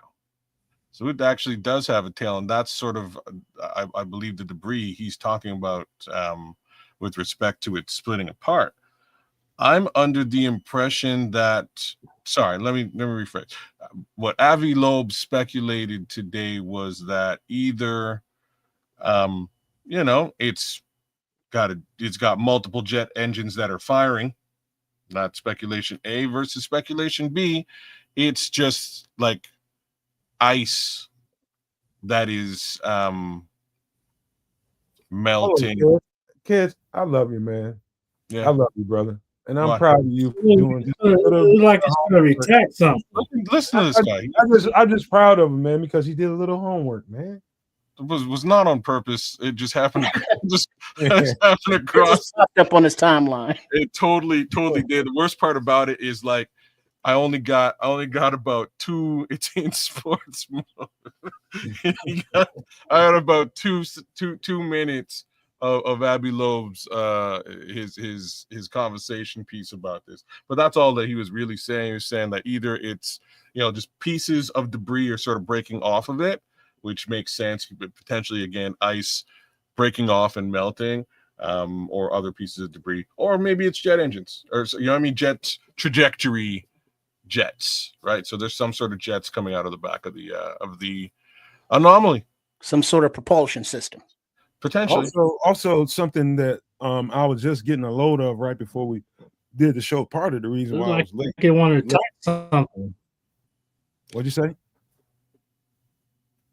Terrence? Feels like it's going to attack something. It's going to attack something. I hope not. Nah, I don't.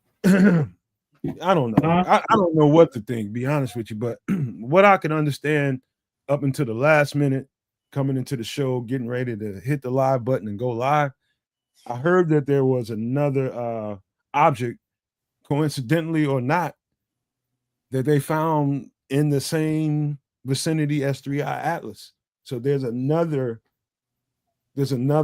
object out there, completely different than Three Eye Atlas. Well, didn't hear any of that. Like I say, my feed, maybe it was the solar flare, but my feed died midway through after Loeb's conversation earlier today. So I didn't hear anything about a secondary potential floating apparition in the sky. We'll see. Any last thoughts about it? Because I don't want to step on what Kez has planned for the day, and I want to give him all the time he needs, man. Yeah. Y'all? That's educational. Something you never stop learning. These things I think we just ought to pay attention to and not trivialize as much as we do. It's easy to just laugh this off like it ain't nothing to it. But there's more to these things than we probably want to actually give credence to, man. I'm just going to be honest with you. Once we start understanding what really goes on out there in the world and start looking past the earthly, fleshly things that we deal with from day to day, there's a bigger world out here than our poor ass selves and what we see in the day. We all poor as fuck, and we don't know how rich people get information. We don't know what rich people get as far as information. They may know I know they know a whole lot more than we do as far as that goes, but that leads into the conversation that Kez is about to have with you guys, and I think that's worth doing this again, man, because it's very conspiratorial, Kez, so I might as well do it one more time. Like a sign of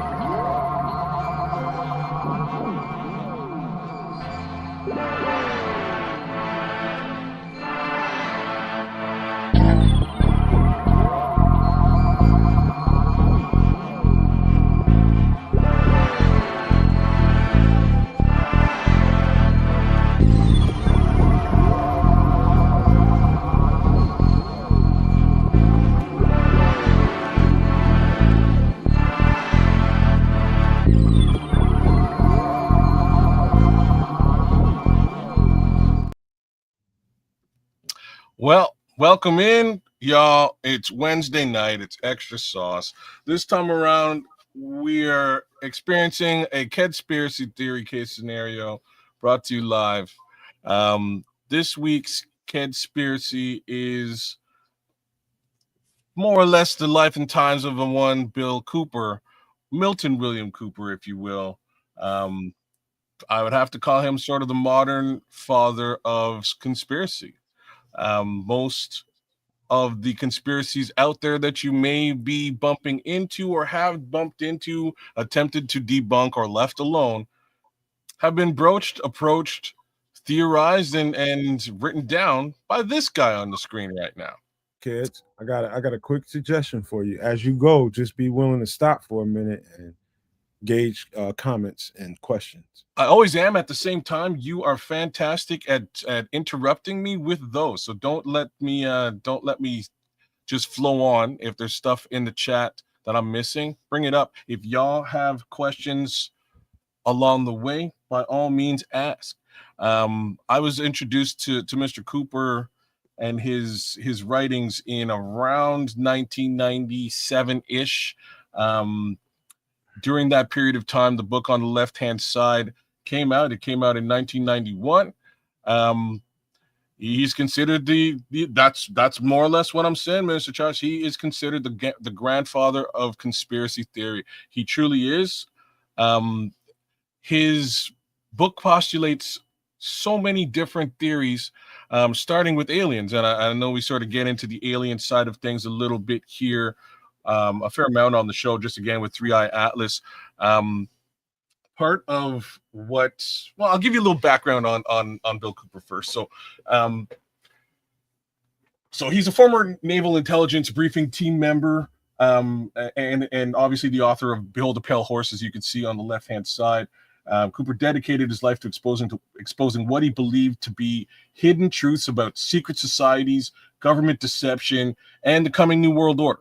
That's really what he rooted his mission. But to boil it down a bit further, Cooper believed that he was chosen by fate or by God, potentially, to warn the American people about a coordinated global plan for control. He repeatedly stated the only way any of us can be truly free is if we know the truth. His message was a call to awaken, to challenge power, and to defend the Constitution at all costs. That's sort of a great way to boil down his mission and what he did. So a little bit on Cooper's views on aliens.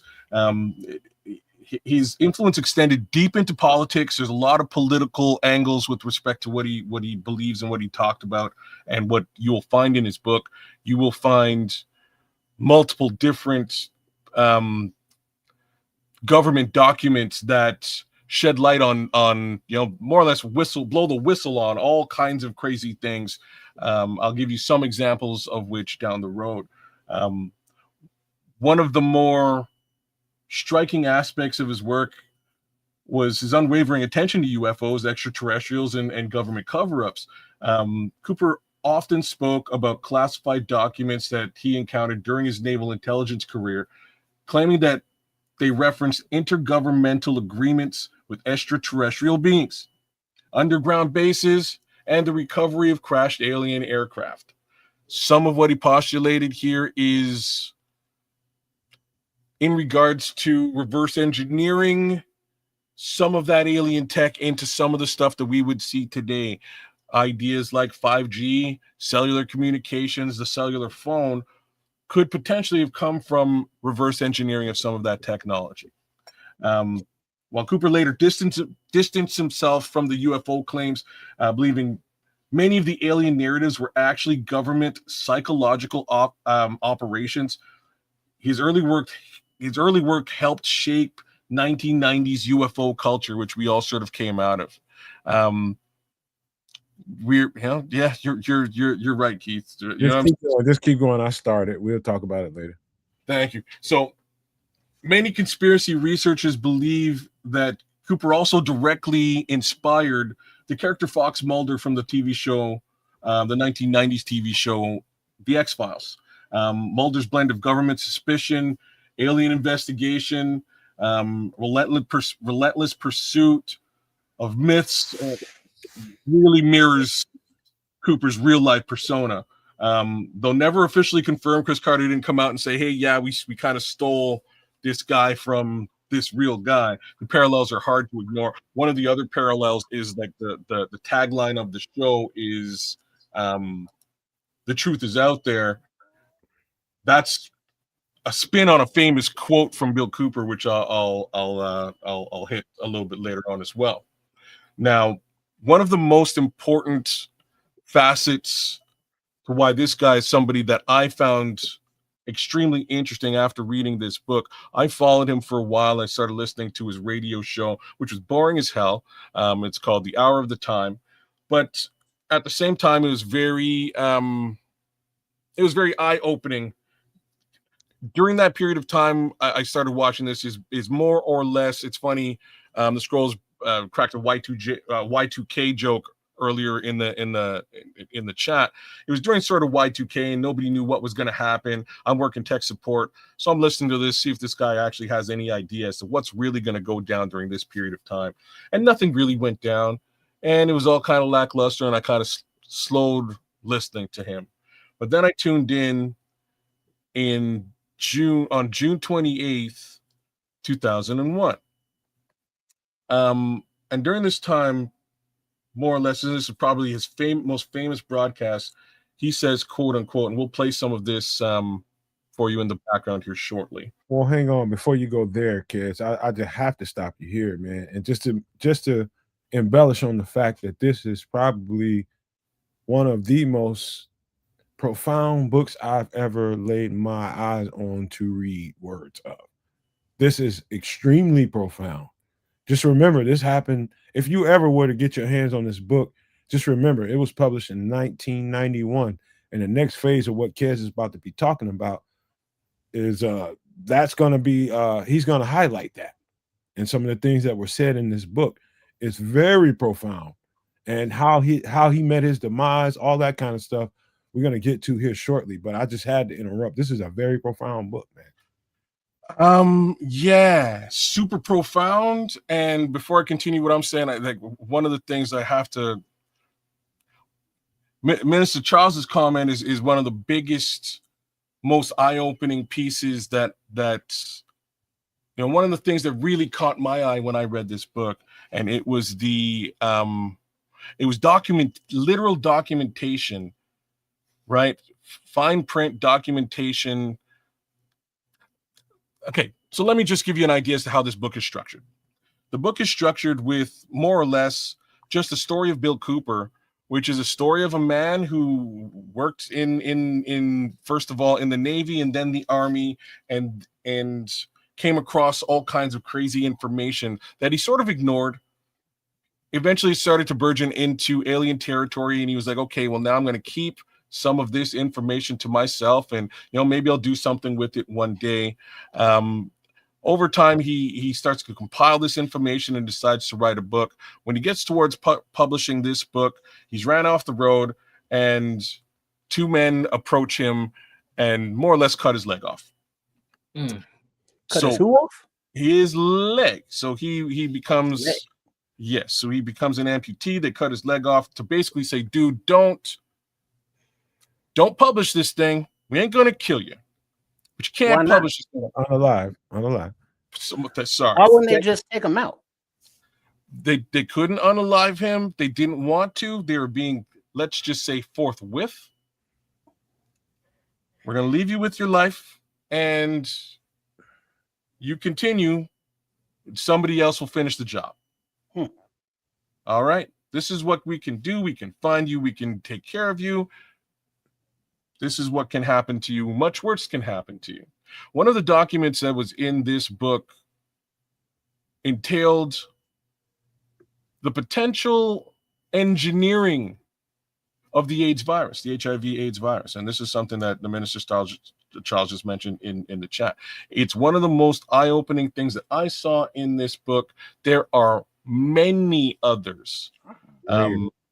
All right. And this is the reasoning behind that engineering is in there. And Minister Charles alludes to it right there in the chat. There's another sect of people that it was designed to Take out. attack, and I'm sure you guys can figure out who that other sect of people are. No, I'll just say it was African Americans. Well, that's what Minister There's Charles more is than saying. just that. That's what he's saying in the chat. But there's also another sect of people that they wanted to eliminate as well. I'll leave that in the air. So again, there's. So that's why most of the job is going to robots. Well, we're getting to there, and some of that stuff is in this book, right? Some of that conversation is in this book. One of the major other things is moving away from multiple currencies to a single currency. And to understand that is to understand what's happened politically over the course of the last 20 years with Gaddafi, Saddam Hussein, and Iran, right? There's a lot of that was just rooted in the American dollar's control over trade. And if for some reason we go back to the gold standard, that dilutes America's foothold over trade. As we can see right now, with Russia moving back to the gold standard and the ruble not crumbling, with all the sanctions against Russia, their dollar should crumble. Their currency should crumble. It has not, because it's backed by actual physical gold. That's the difference. Back to Bill Cooper in January 28th, 2001. You know what, Nomad? Do you have the clip? You don't? I do. I can find it.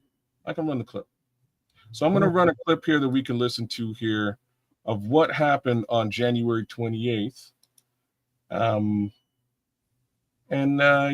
We'll get a bit of an understanding of the type of dude this guy actually is. Where did I put you? No. Where did I put you? This fine content on Extra Sauce as we cover a wide gambit of subjects. So while Kids is finding the link to share with us about Mr. Cooper, make sure that you are subscribed to @Kids Canuck, that channel, @Nomad, the Nomad Network, and Sports Chicago Style, also known as @RRSCS. We're gonna give you the goods. We're gonna give you the goods. We don't make any judgments, man. It's about giving you the information and letting you decide. That's what this is all about. Kids, if you need me to, I will try to pull up a video, I guess. Are you still there? Oh, I'm right here. I just wanted to pull it up to make sure that I have sound. I definitely have sound this time around. So let's hear from Mr. Milton William Bill Cooper.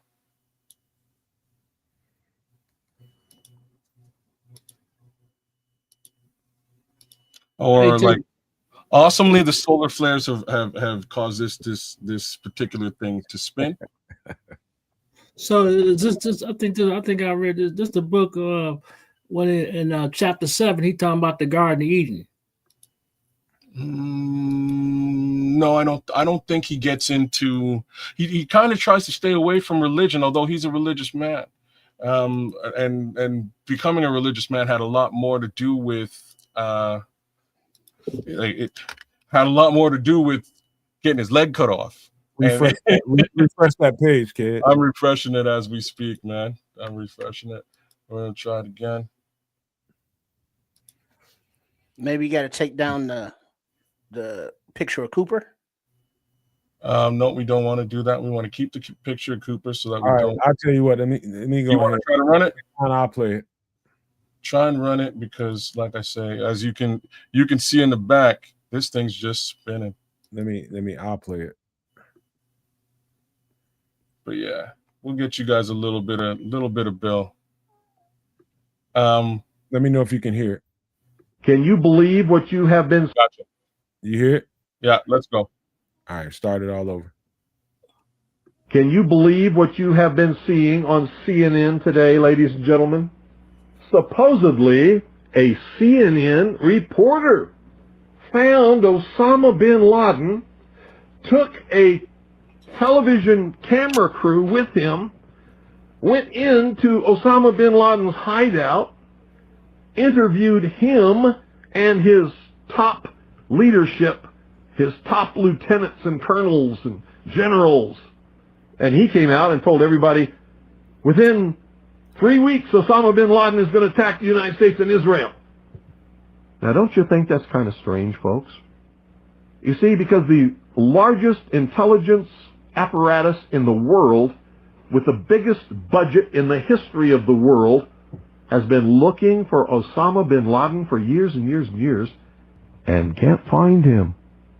Some doofus, jerk-off reporter with a camera crew waltzes right into his hideout and interviews him. And if you believe it, you are one of the stupidest jerks that ever lived on the face of this earth. And whatever is going to happen that they're going to blame on Osama bin Laden, don't you even believe it. Another social engineering project to change the minds and the attitudes and the beliefs of the people of the world, and especially the United States, to bring about one world socialist totalitarian government. I wonder what Osama bin Laden's targets are supposed to be. And if they don't, if this doesn't materialize in the next 2 or 3 weeks, it will eventually materialize, because they haven't succeeded in taking our freedoms away. In fact, there's been a great awakening in this country that is gaining momentum. And so I can tell you with a certainty, they must do something terrible in order to stop this backlash and regain the sympathy of the mass herds of sheeple. Let me stop right there. That's the end of it. But this is important to point out. This was spoken to in June 28th, 2011. The attacks on September 11th, 2000, and you know the rest of it. So this is months ahead of time. So there I am, a 20-odd-year-old kid, having listened to this broadcast, going, who's this Osama bin Laden guy? I never heard about him before. I thought we were worried about Saddam Hussein. What is all this talk about this other guy? And a couple of months later, I'm at home and, you're watching CNN and ba-boom, ba-boom. When this all goes down, all I'm waiting for is for somebody to say the name Osama bin Laden. That's basically all I'm waiting for. And I don't say that too many times, man. Fair enough. Well, okay. I'm just saying this. Oh, Stub Rock's in the building. What it do, Stub Rock? Like, Stub Rock knows, man. This was basically what my rhymes were about all these for a decade. Yeah. So when he hits this thing, when those towers get hit, I'm looking for somebody to say who's the guy, because if Bill knew who the patsy was X amount of months before, this was a setup. This was contrived. So that's my little take on that. And there we have a nice little visage of where this whole thing went to and how we got to where we are. I'm going to give you guys a little bit of a different visage of all this, and then we'll get into what happened to Bill Cooper. Well, yeah, and let's go there. Okay. Well, if we're going to go there, then maybe I will do this. Bear with. You probably should have checked with me with that. Okay, well then maybe I won't do it then. Long story short, we'll do it this way. Just talk about it, man. You know about it, just say it.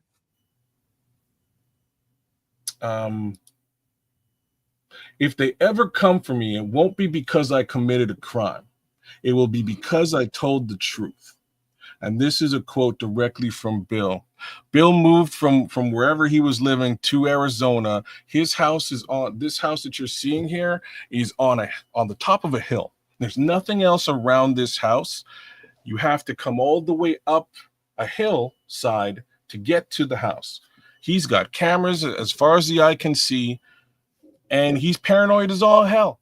just to be as plain as day, especially after more or less outing what just happened. So he's up there, and a contingent of armed officers come to get him and pull him out of his house. And at some point, he runs off, and then a gunfight ensues. And at the end of the day, unfortunately, and ironically, on Guy Fawkes Day, the Mr. Cooper passed away. By the way, kid, beautiful goddamn place. Holy shit. Hey, when you have the number one underground book in America, you can get yourself a crib, right? You can also get yourself a camera system. You know what I mean? You get a CCTV system and some GATs, and he more or less had all of those things. But yeah, it was a supposed arrest, and yeah, he was unalived by sheriffs in a shooting. That's more or less what wound up happened to Bill Cooper on November 5th, 2001. Again, ironically, November 5th is Guy Fawkes Day. For those of you who've watched the movie V for Vendetta or pay attention to what's in my background, there's a V for Vendetta poster in the bottom right. That's an interesting movie that has very similar connotations. And I'll end most of this with this little quotation.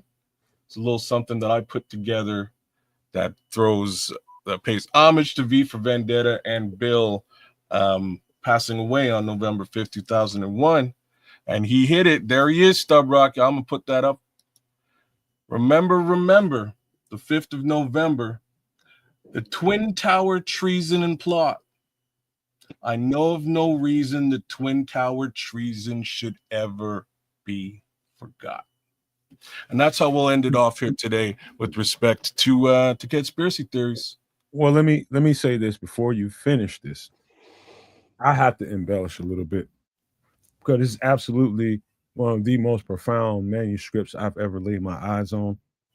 And I'm forever changed because of the words I saw in this book.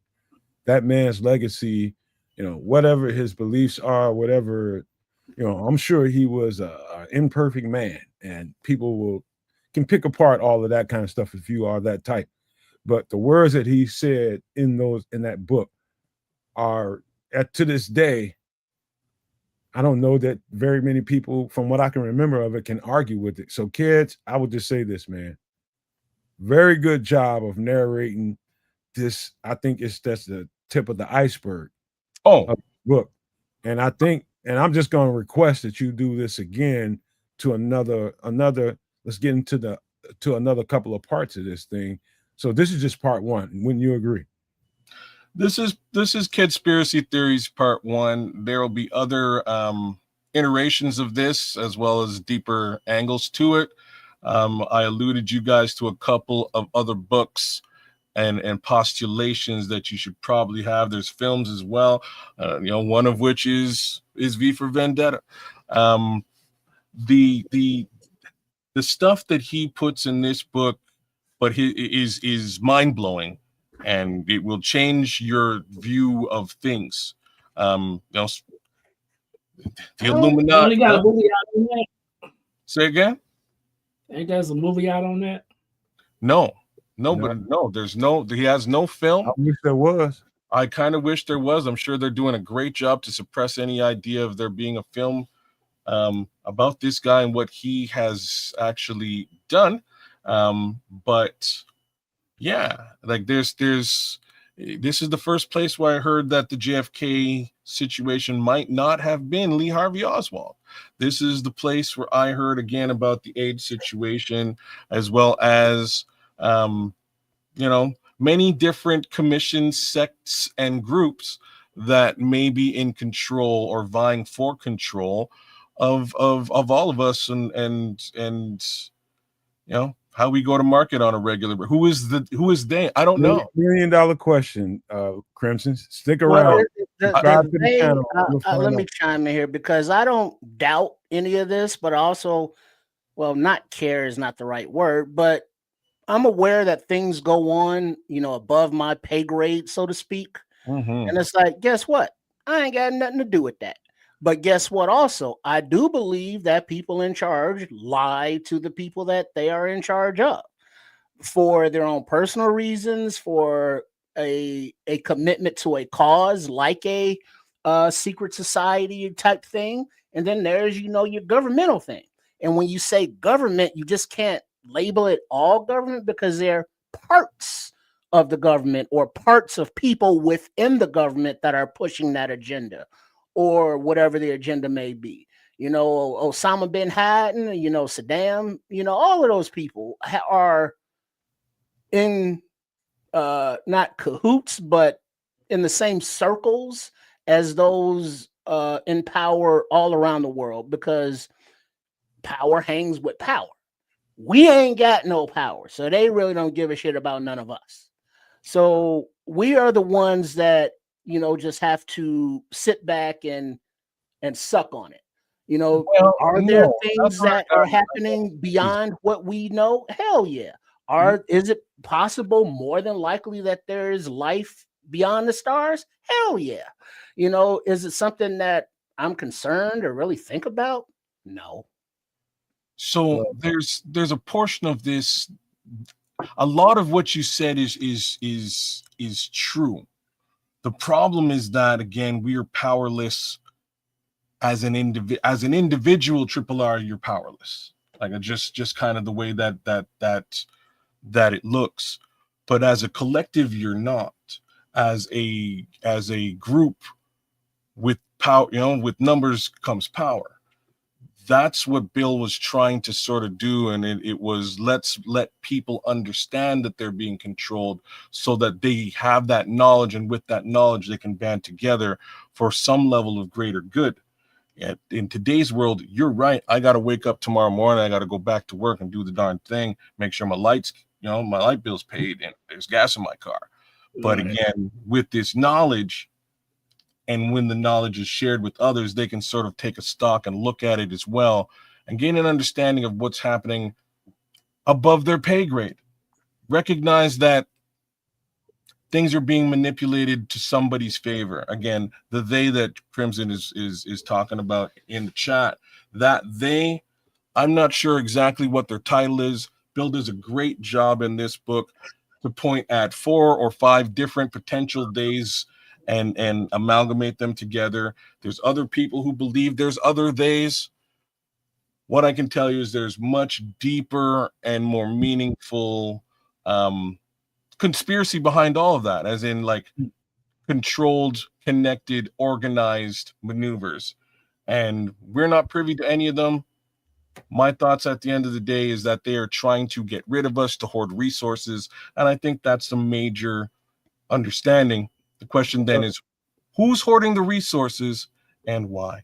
Well, before you give up the goose here, kids, let me slow you down and remind people that we will continue this conversation because it's worth continuing.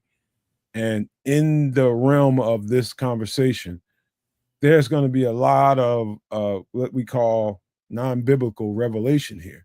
The eye-opening aspect of what this book brought to the people that have seen it is absolutely profound. And I've said this 3 or 4 times at this point, and I cannot express that more. This is a must-read book if you want to understand the goings on. So in this book, there's so many different layers to it. There's so many different aspects to what we deal with and why we see the things that we see, and to understand it all, the how he summed it all up and brought it together. I don't know that I've ever seen a human being. This is a former military member. This guy was in the military, so he was able to see some things that most people don't get to see. He was a certain class in the military. This is very reminiscent of a story we just got through talking about last week. Very reminiscent of it. And so what I want to encourage you all to do that is enjoying this content, that's hung with us for this long, to remember, be a subscriber to the channel, be a member to the channel. We are streaming on 3 platforms right now: Kids of Canuck, Sports Chicago Style, and on the Nomad Network. Contribute to them all. because if you like this, we ain't even scratched the surface yet. We're going to get there. We're going to go there. And I just want to say one more time, thank you, kids, for being a great narrator of this story, man, because the beginning of this is very important. How you laid it out, the storyline to that point is a great way to start this conversation. So I thank you for that. You're welcome. I didn't want to give up the plot. There is this thing gets so deep. We'd be deep in the weeds of this book all night long. This show would last a hell of a lot longer than any one of us have. But by all means, check out his book. As we move forward with conspiracy theories, there will be a couple more books that I'll point you at. And again, a couple more films and maybe a series or two that you can watch that pull some of the themes and ideas that Bill Cooper put together out and put them on the table for you. Well, there's a comment here that Bishop said, can't walk along this country or planet with blinders on. If you're paying attention to what's going on within the power struggle to manipulate who shall be in charge, wake up. Truth in his theory. Oh yeah, I totally agree. But I learned at a very young age of how full of shit people were, because let's just say a relative of mine would have a company, and the company were you know what an alderman is, kids? It's like a councilman for the city, like below a mayor, but elected for a certain neighborhood, let's say. And I was a shorty, so nobody was really paying attention to me because I was a kid. So when the alderman and a couple business people were there and they would be over, let's say, tooting, whatever that might be, I saw them, but they didn't care, but I would listen to them talk. And then, not listening, but I would hear them talk. And then I saw the dude on the news. And I was like, hey, I remember that dude. And then I would listen to what he was saying. And I was like, hey, wait a minute. He's full of crap. Because when he was here, they were joking about this. And now he's on TV talking about that. I think elected officials are full of shit. And nothing has changed my mind from that till this day. So secret societies, they exist. Aliens, sure. Conspiracies within governments on whatever country, sure. So it's keep your eyes open, keep your head on the swivel, be aware. But, like kids are saying, you still get responsibilities you have, not only to pay your bills and all that stuff, but just to live.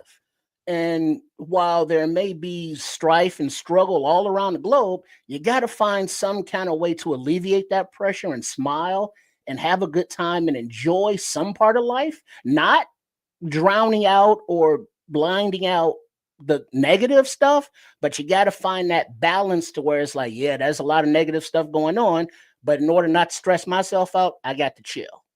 So you got to find that balance with the knowledge and information. I'm going to say this before we get ready to start wrapping this thing up. There's several aspects to this book that if you are a person, like I remember being the person that was just going through life and I didn't really see the things that I should have seen around me all the time. You see those things and you start to, I don't know what the natural human being might do, but it definitely raised my eyebrow, and I'm just a little bit more aware. But for some people, their reaction to all of that information at once is definitely earth shattering for some people that aren't well grounded, and you really have to go about this life and be unafraid. That's the best thing I can tell you is just be unafraid, be ashamed, be unabashed, be unapologetic about who you are, what you know, what you believe. And whatever those beliefs are, you just let it be what it is. This man right here that you see on the screen, he got to a point in his life where there was nothing else to do but to tell this truth.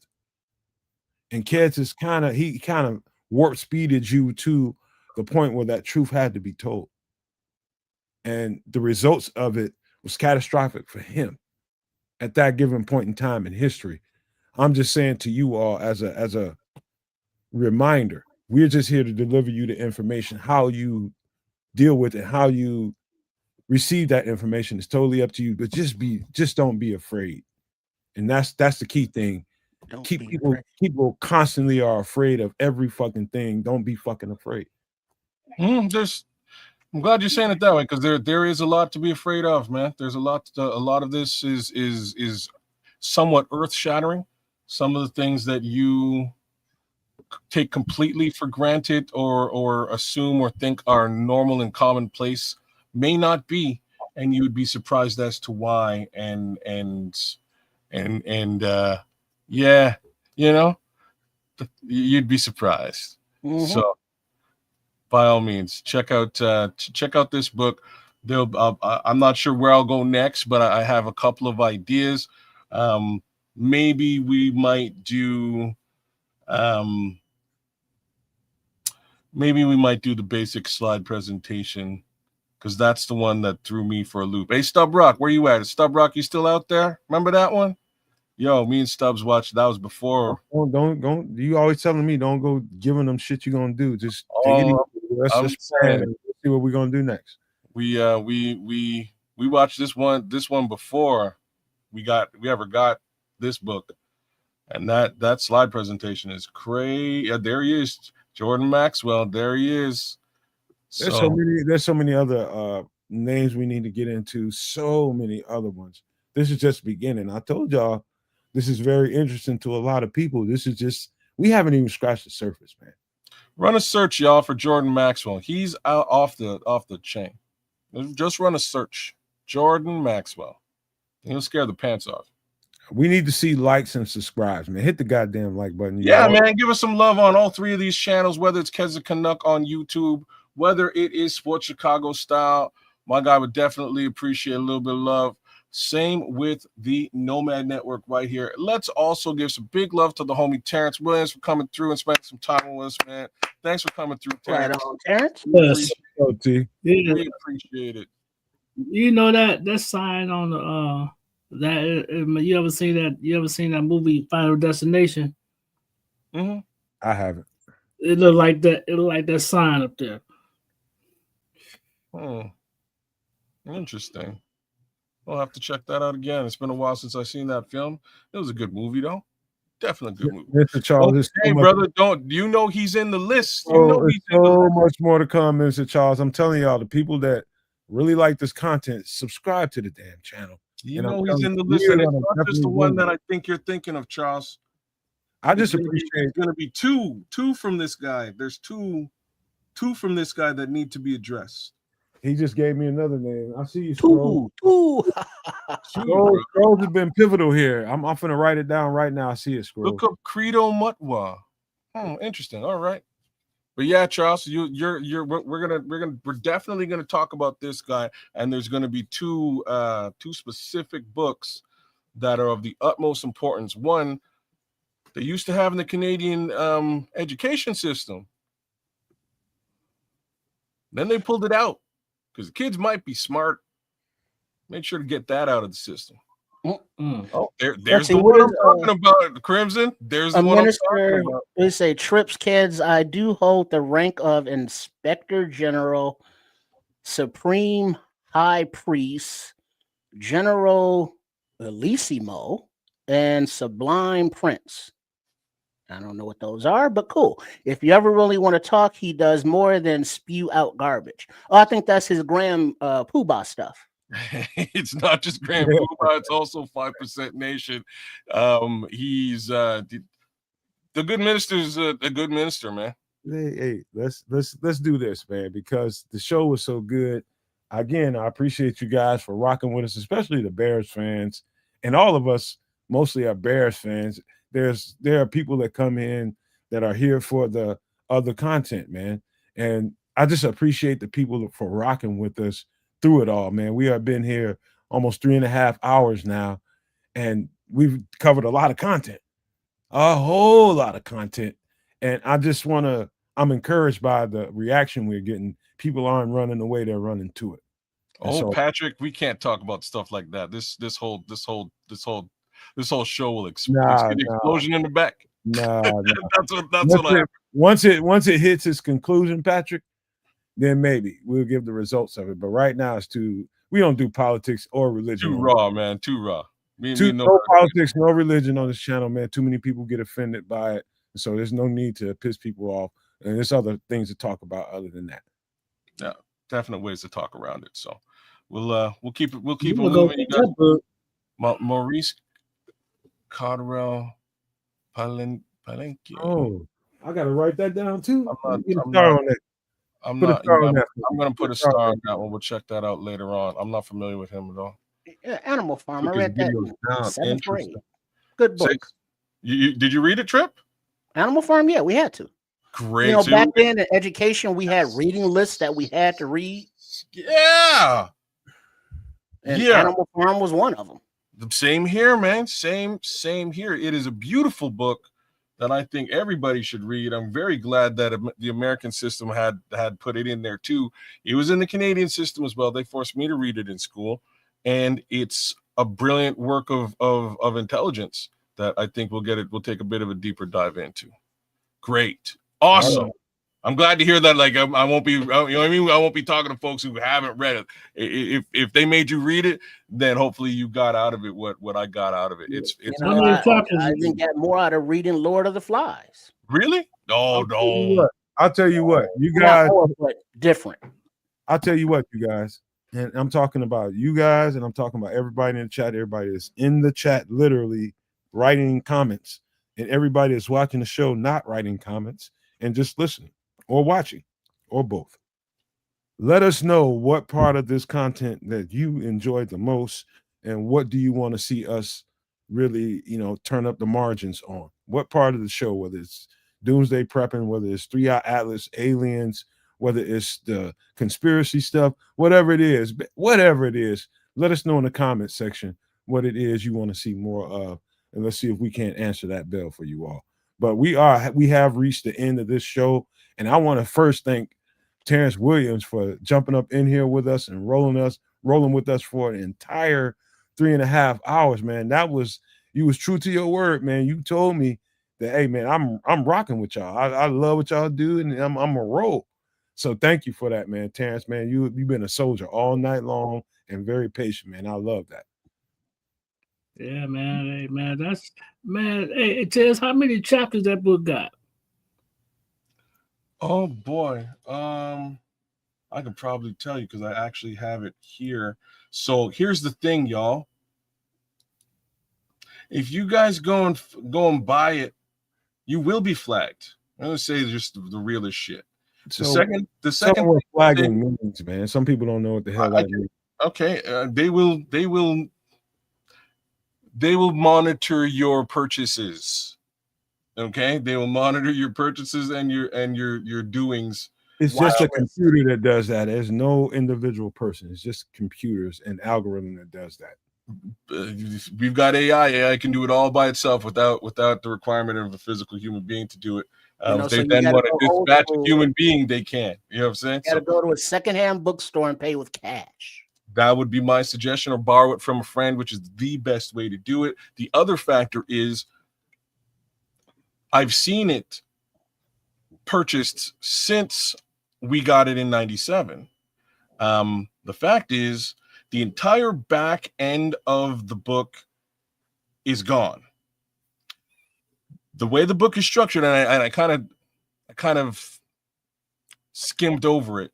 The book is structured with a preface, his quick little story. He gives sort of a postulation, which is just to be skeptical of everything. Ain't nothing the way that it seems. And then the remaining, 400 pages is literally documents that he photocopied and stole. Literal government documents that he just that are just in there. It's hard to read. It's tiny print, but it's all in there. The fact is, if you went and bought it at the store today, those documents, that 400 pages is missing. It's gone. They pulled it all out. So that's why they flag you then, because they don't want you to get there from. They don't want everybody to be educated.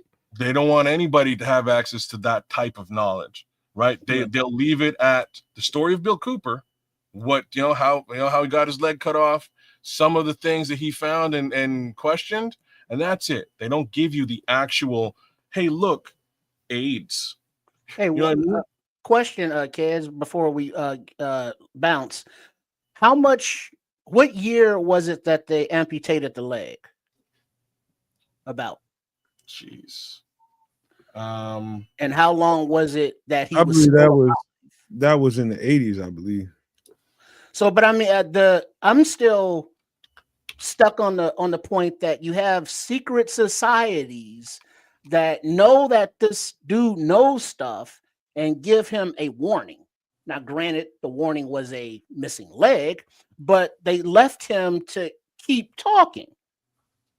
And for the years in between, he didn't shut up. So it was kind of like, why did they do that? To have more information out there, it just seems like half-ass. Well, it's kind of where we are, though. Rabbit hole here. Just be careful here.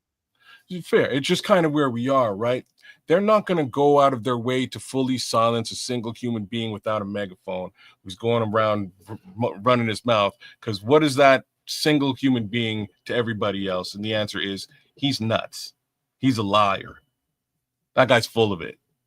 He's just one guy.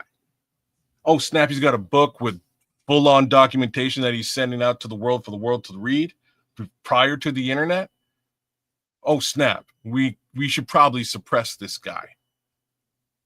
We'll give him a chance, but we will enact some heat here and see what happens. Oh, okay, well, it came out, but guess what? He's a liar. He's full of it. No one believes it. I would just say this, man, and we gotta, because this is gonna carry us a conspiracy. Another hour or so. If we don't stop now, we're gonna be here for a little bit. Just telling you now.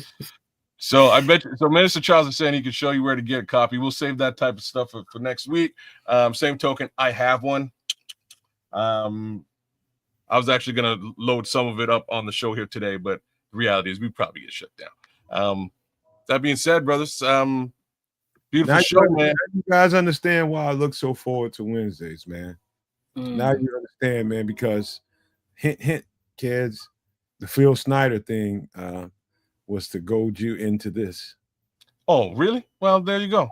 Yeah, I had the, and Trips. You could have just asked me.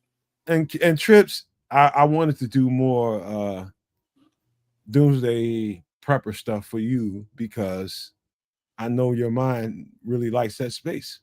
And just like my mind likes a certain space, and I really get into stuff, I want to see y'all get into stuff too as we branch out into other content creation, man. I just love the fact that y'all are engaged right now, man. And again, Terrence, thank you for being here, bro. Thank you for being here. But let's give some shout outs, man, before we start talking about another subject that's going to cost us another hour. So big shout outs to Keith in the chat, Lord Crimson, my guy Minister Charles Johnson, Mr. Mayhem's out there as well. Creature Culture was all over most of this conversation. Same with Patrick Higgins. Stub Rock, my dude, man, my MC dude, man, good friend of mine, living it up in T-Dot. Shout out to Stub Rock, man. Mad love to you, sir. Who else is out there? I know AC Adam was with us for the better part of the night. There was one account that I kind of wanted to give a shout out to. This guy came in. Space Time, shout out to Space Time, shout out to Quatu. This guy kind of came in. He was like, damn, I came in for Bears talk, but this is awesome. Shout out to Cornholio Beavis. Mad love to you, sir. Who else is out there? I did say AC Adam for sure. Where's that account? It was like Hell Horse Media. Shout out to Hell Horse Media. Shout out to Liberty's Outlook. Who else is out there, man? Whole bunch of folks here tonight, just sort of enjoying a little bit of a different show. Cornell Bryant was with us tonight. Smitty Q. Who else is out there, man? All kinds of folks, man. Shoot. White G. Big ups to you. Alan Pena was with us tonight. Louis Cardio was with us. couple more folks we're definitely here too that I'm missing out on. Bears Capo, thanks for signing up, man, giving us a like, share, subscribe, and a real subscription here to become a Super Nomaniac. Big ups to Melon Smasher. He came in, dropped a couple of bombs in the chat. Hawkeye was with us too. I think that's about it. Yeah. There's actually a whole bunch more, but I ain't gonna go through everybody's name. Big ups to all you guys. Thanks for joining us. Thanks for enjoying Conspiracy Theories episode 1. Bears versus Minnesota. We're gonna be doing it again this weekend live with the show. Calling the game will be my guy, my brother from another mother, Triple R, with me right beside him, and Nomad. I wish didn't eat all that goddamn meat pie like that. He'd probably be more talkative, but that's okay. I'm cool with you tonight, Trip. You was good. No, I talk when it's my turn. We got company in here, you know what I'm saying? So, got to be nice. Hey, don't be shy. I'm on here. I'm fitting in. right on TDW. Don't be ashamed. Hey, it is what it is. I was just being modest. That's something I'm not really used to, but I try. Those initials are actually funny for a whole other reason. Triple R. Yo. Take us home, brother. Oh, yeah. Shout out to everybody on the panel. Shout out to everybody in the chat. Thanks for tuning in and the conversation as always. Oh, and a FYI, the Giants Bears game wrap up is premiering in 45 minutes at Sports Chicago Style. So if you're still up, which you are or will be, please make sure to tune in and show Coach Tripping, Chef Trips, and some love, as well as their individual channels. We do appreciate the support. So that is at RRSCS, that's Sports Chicago Style. Then it's at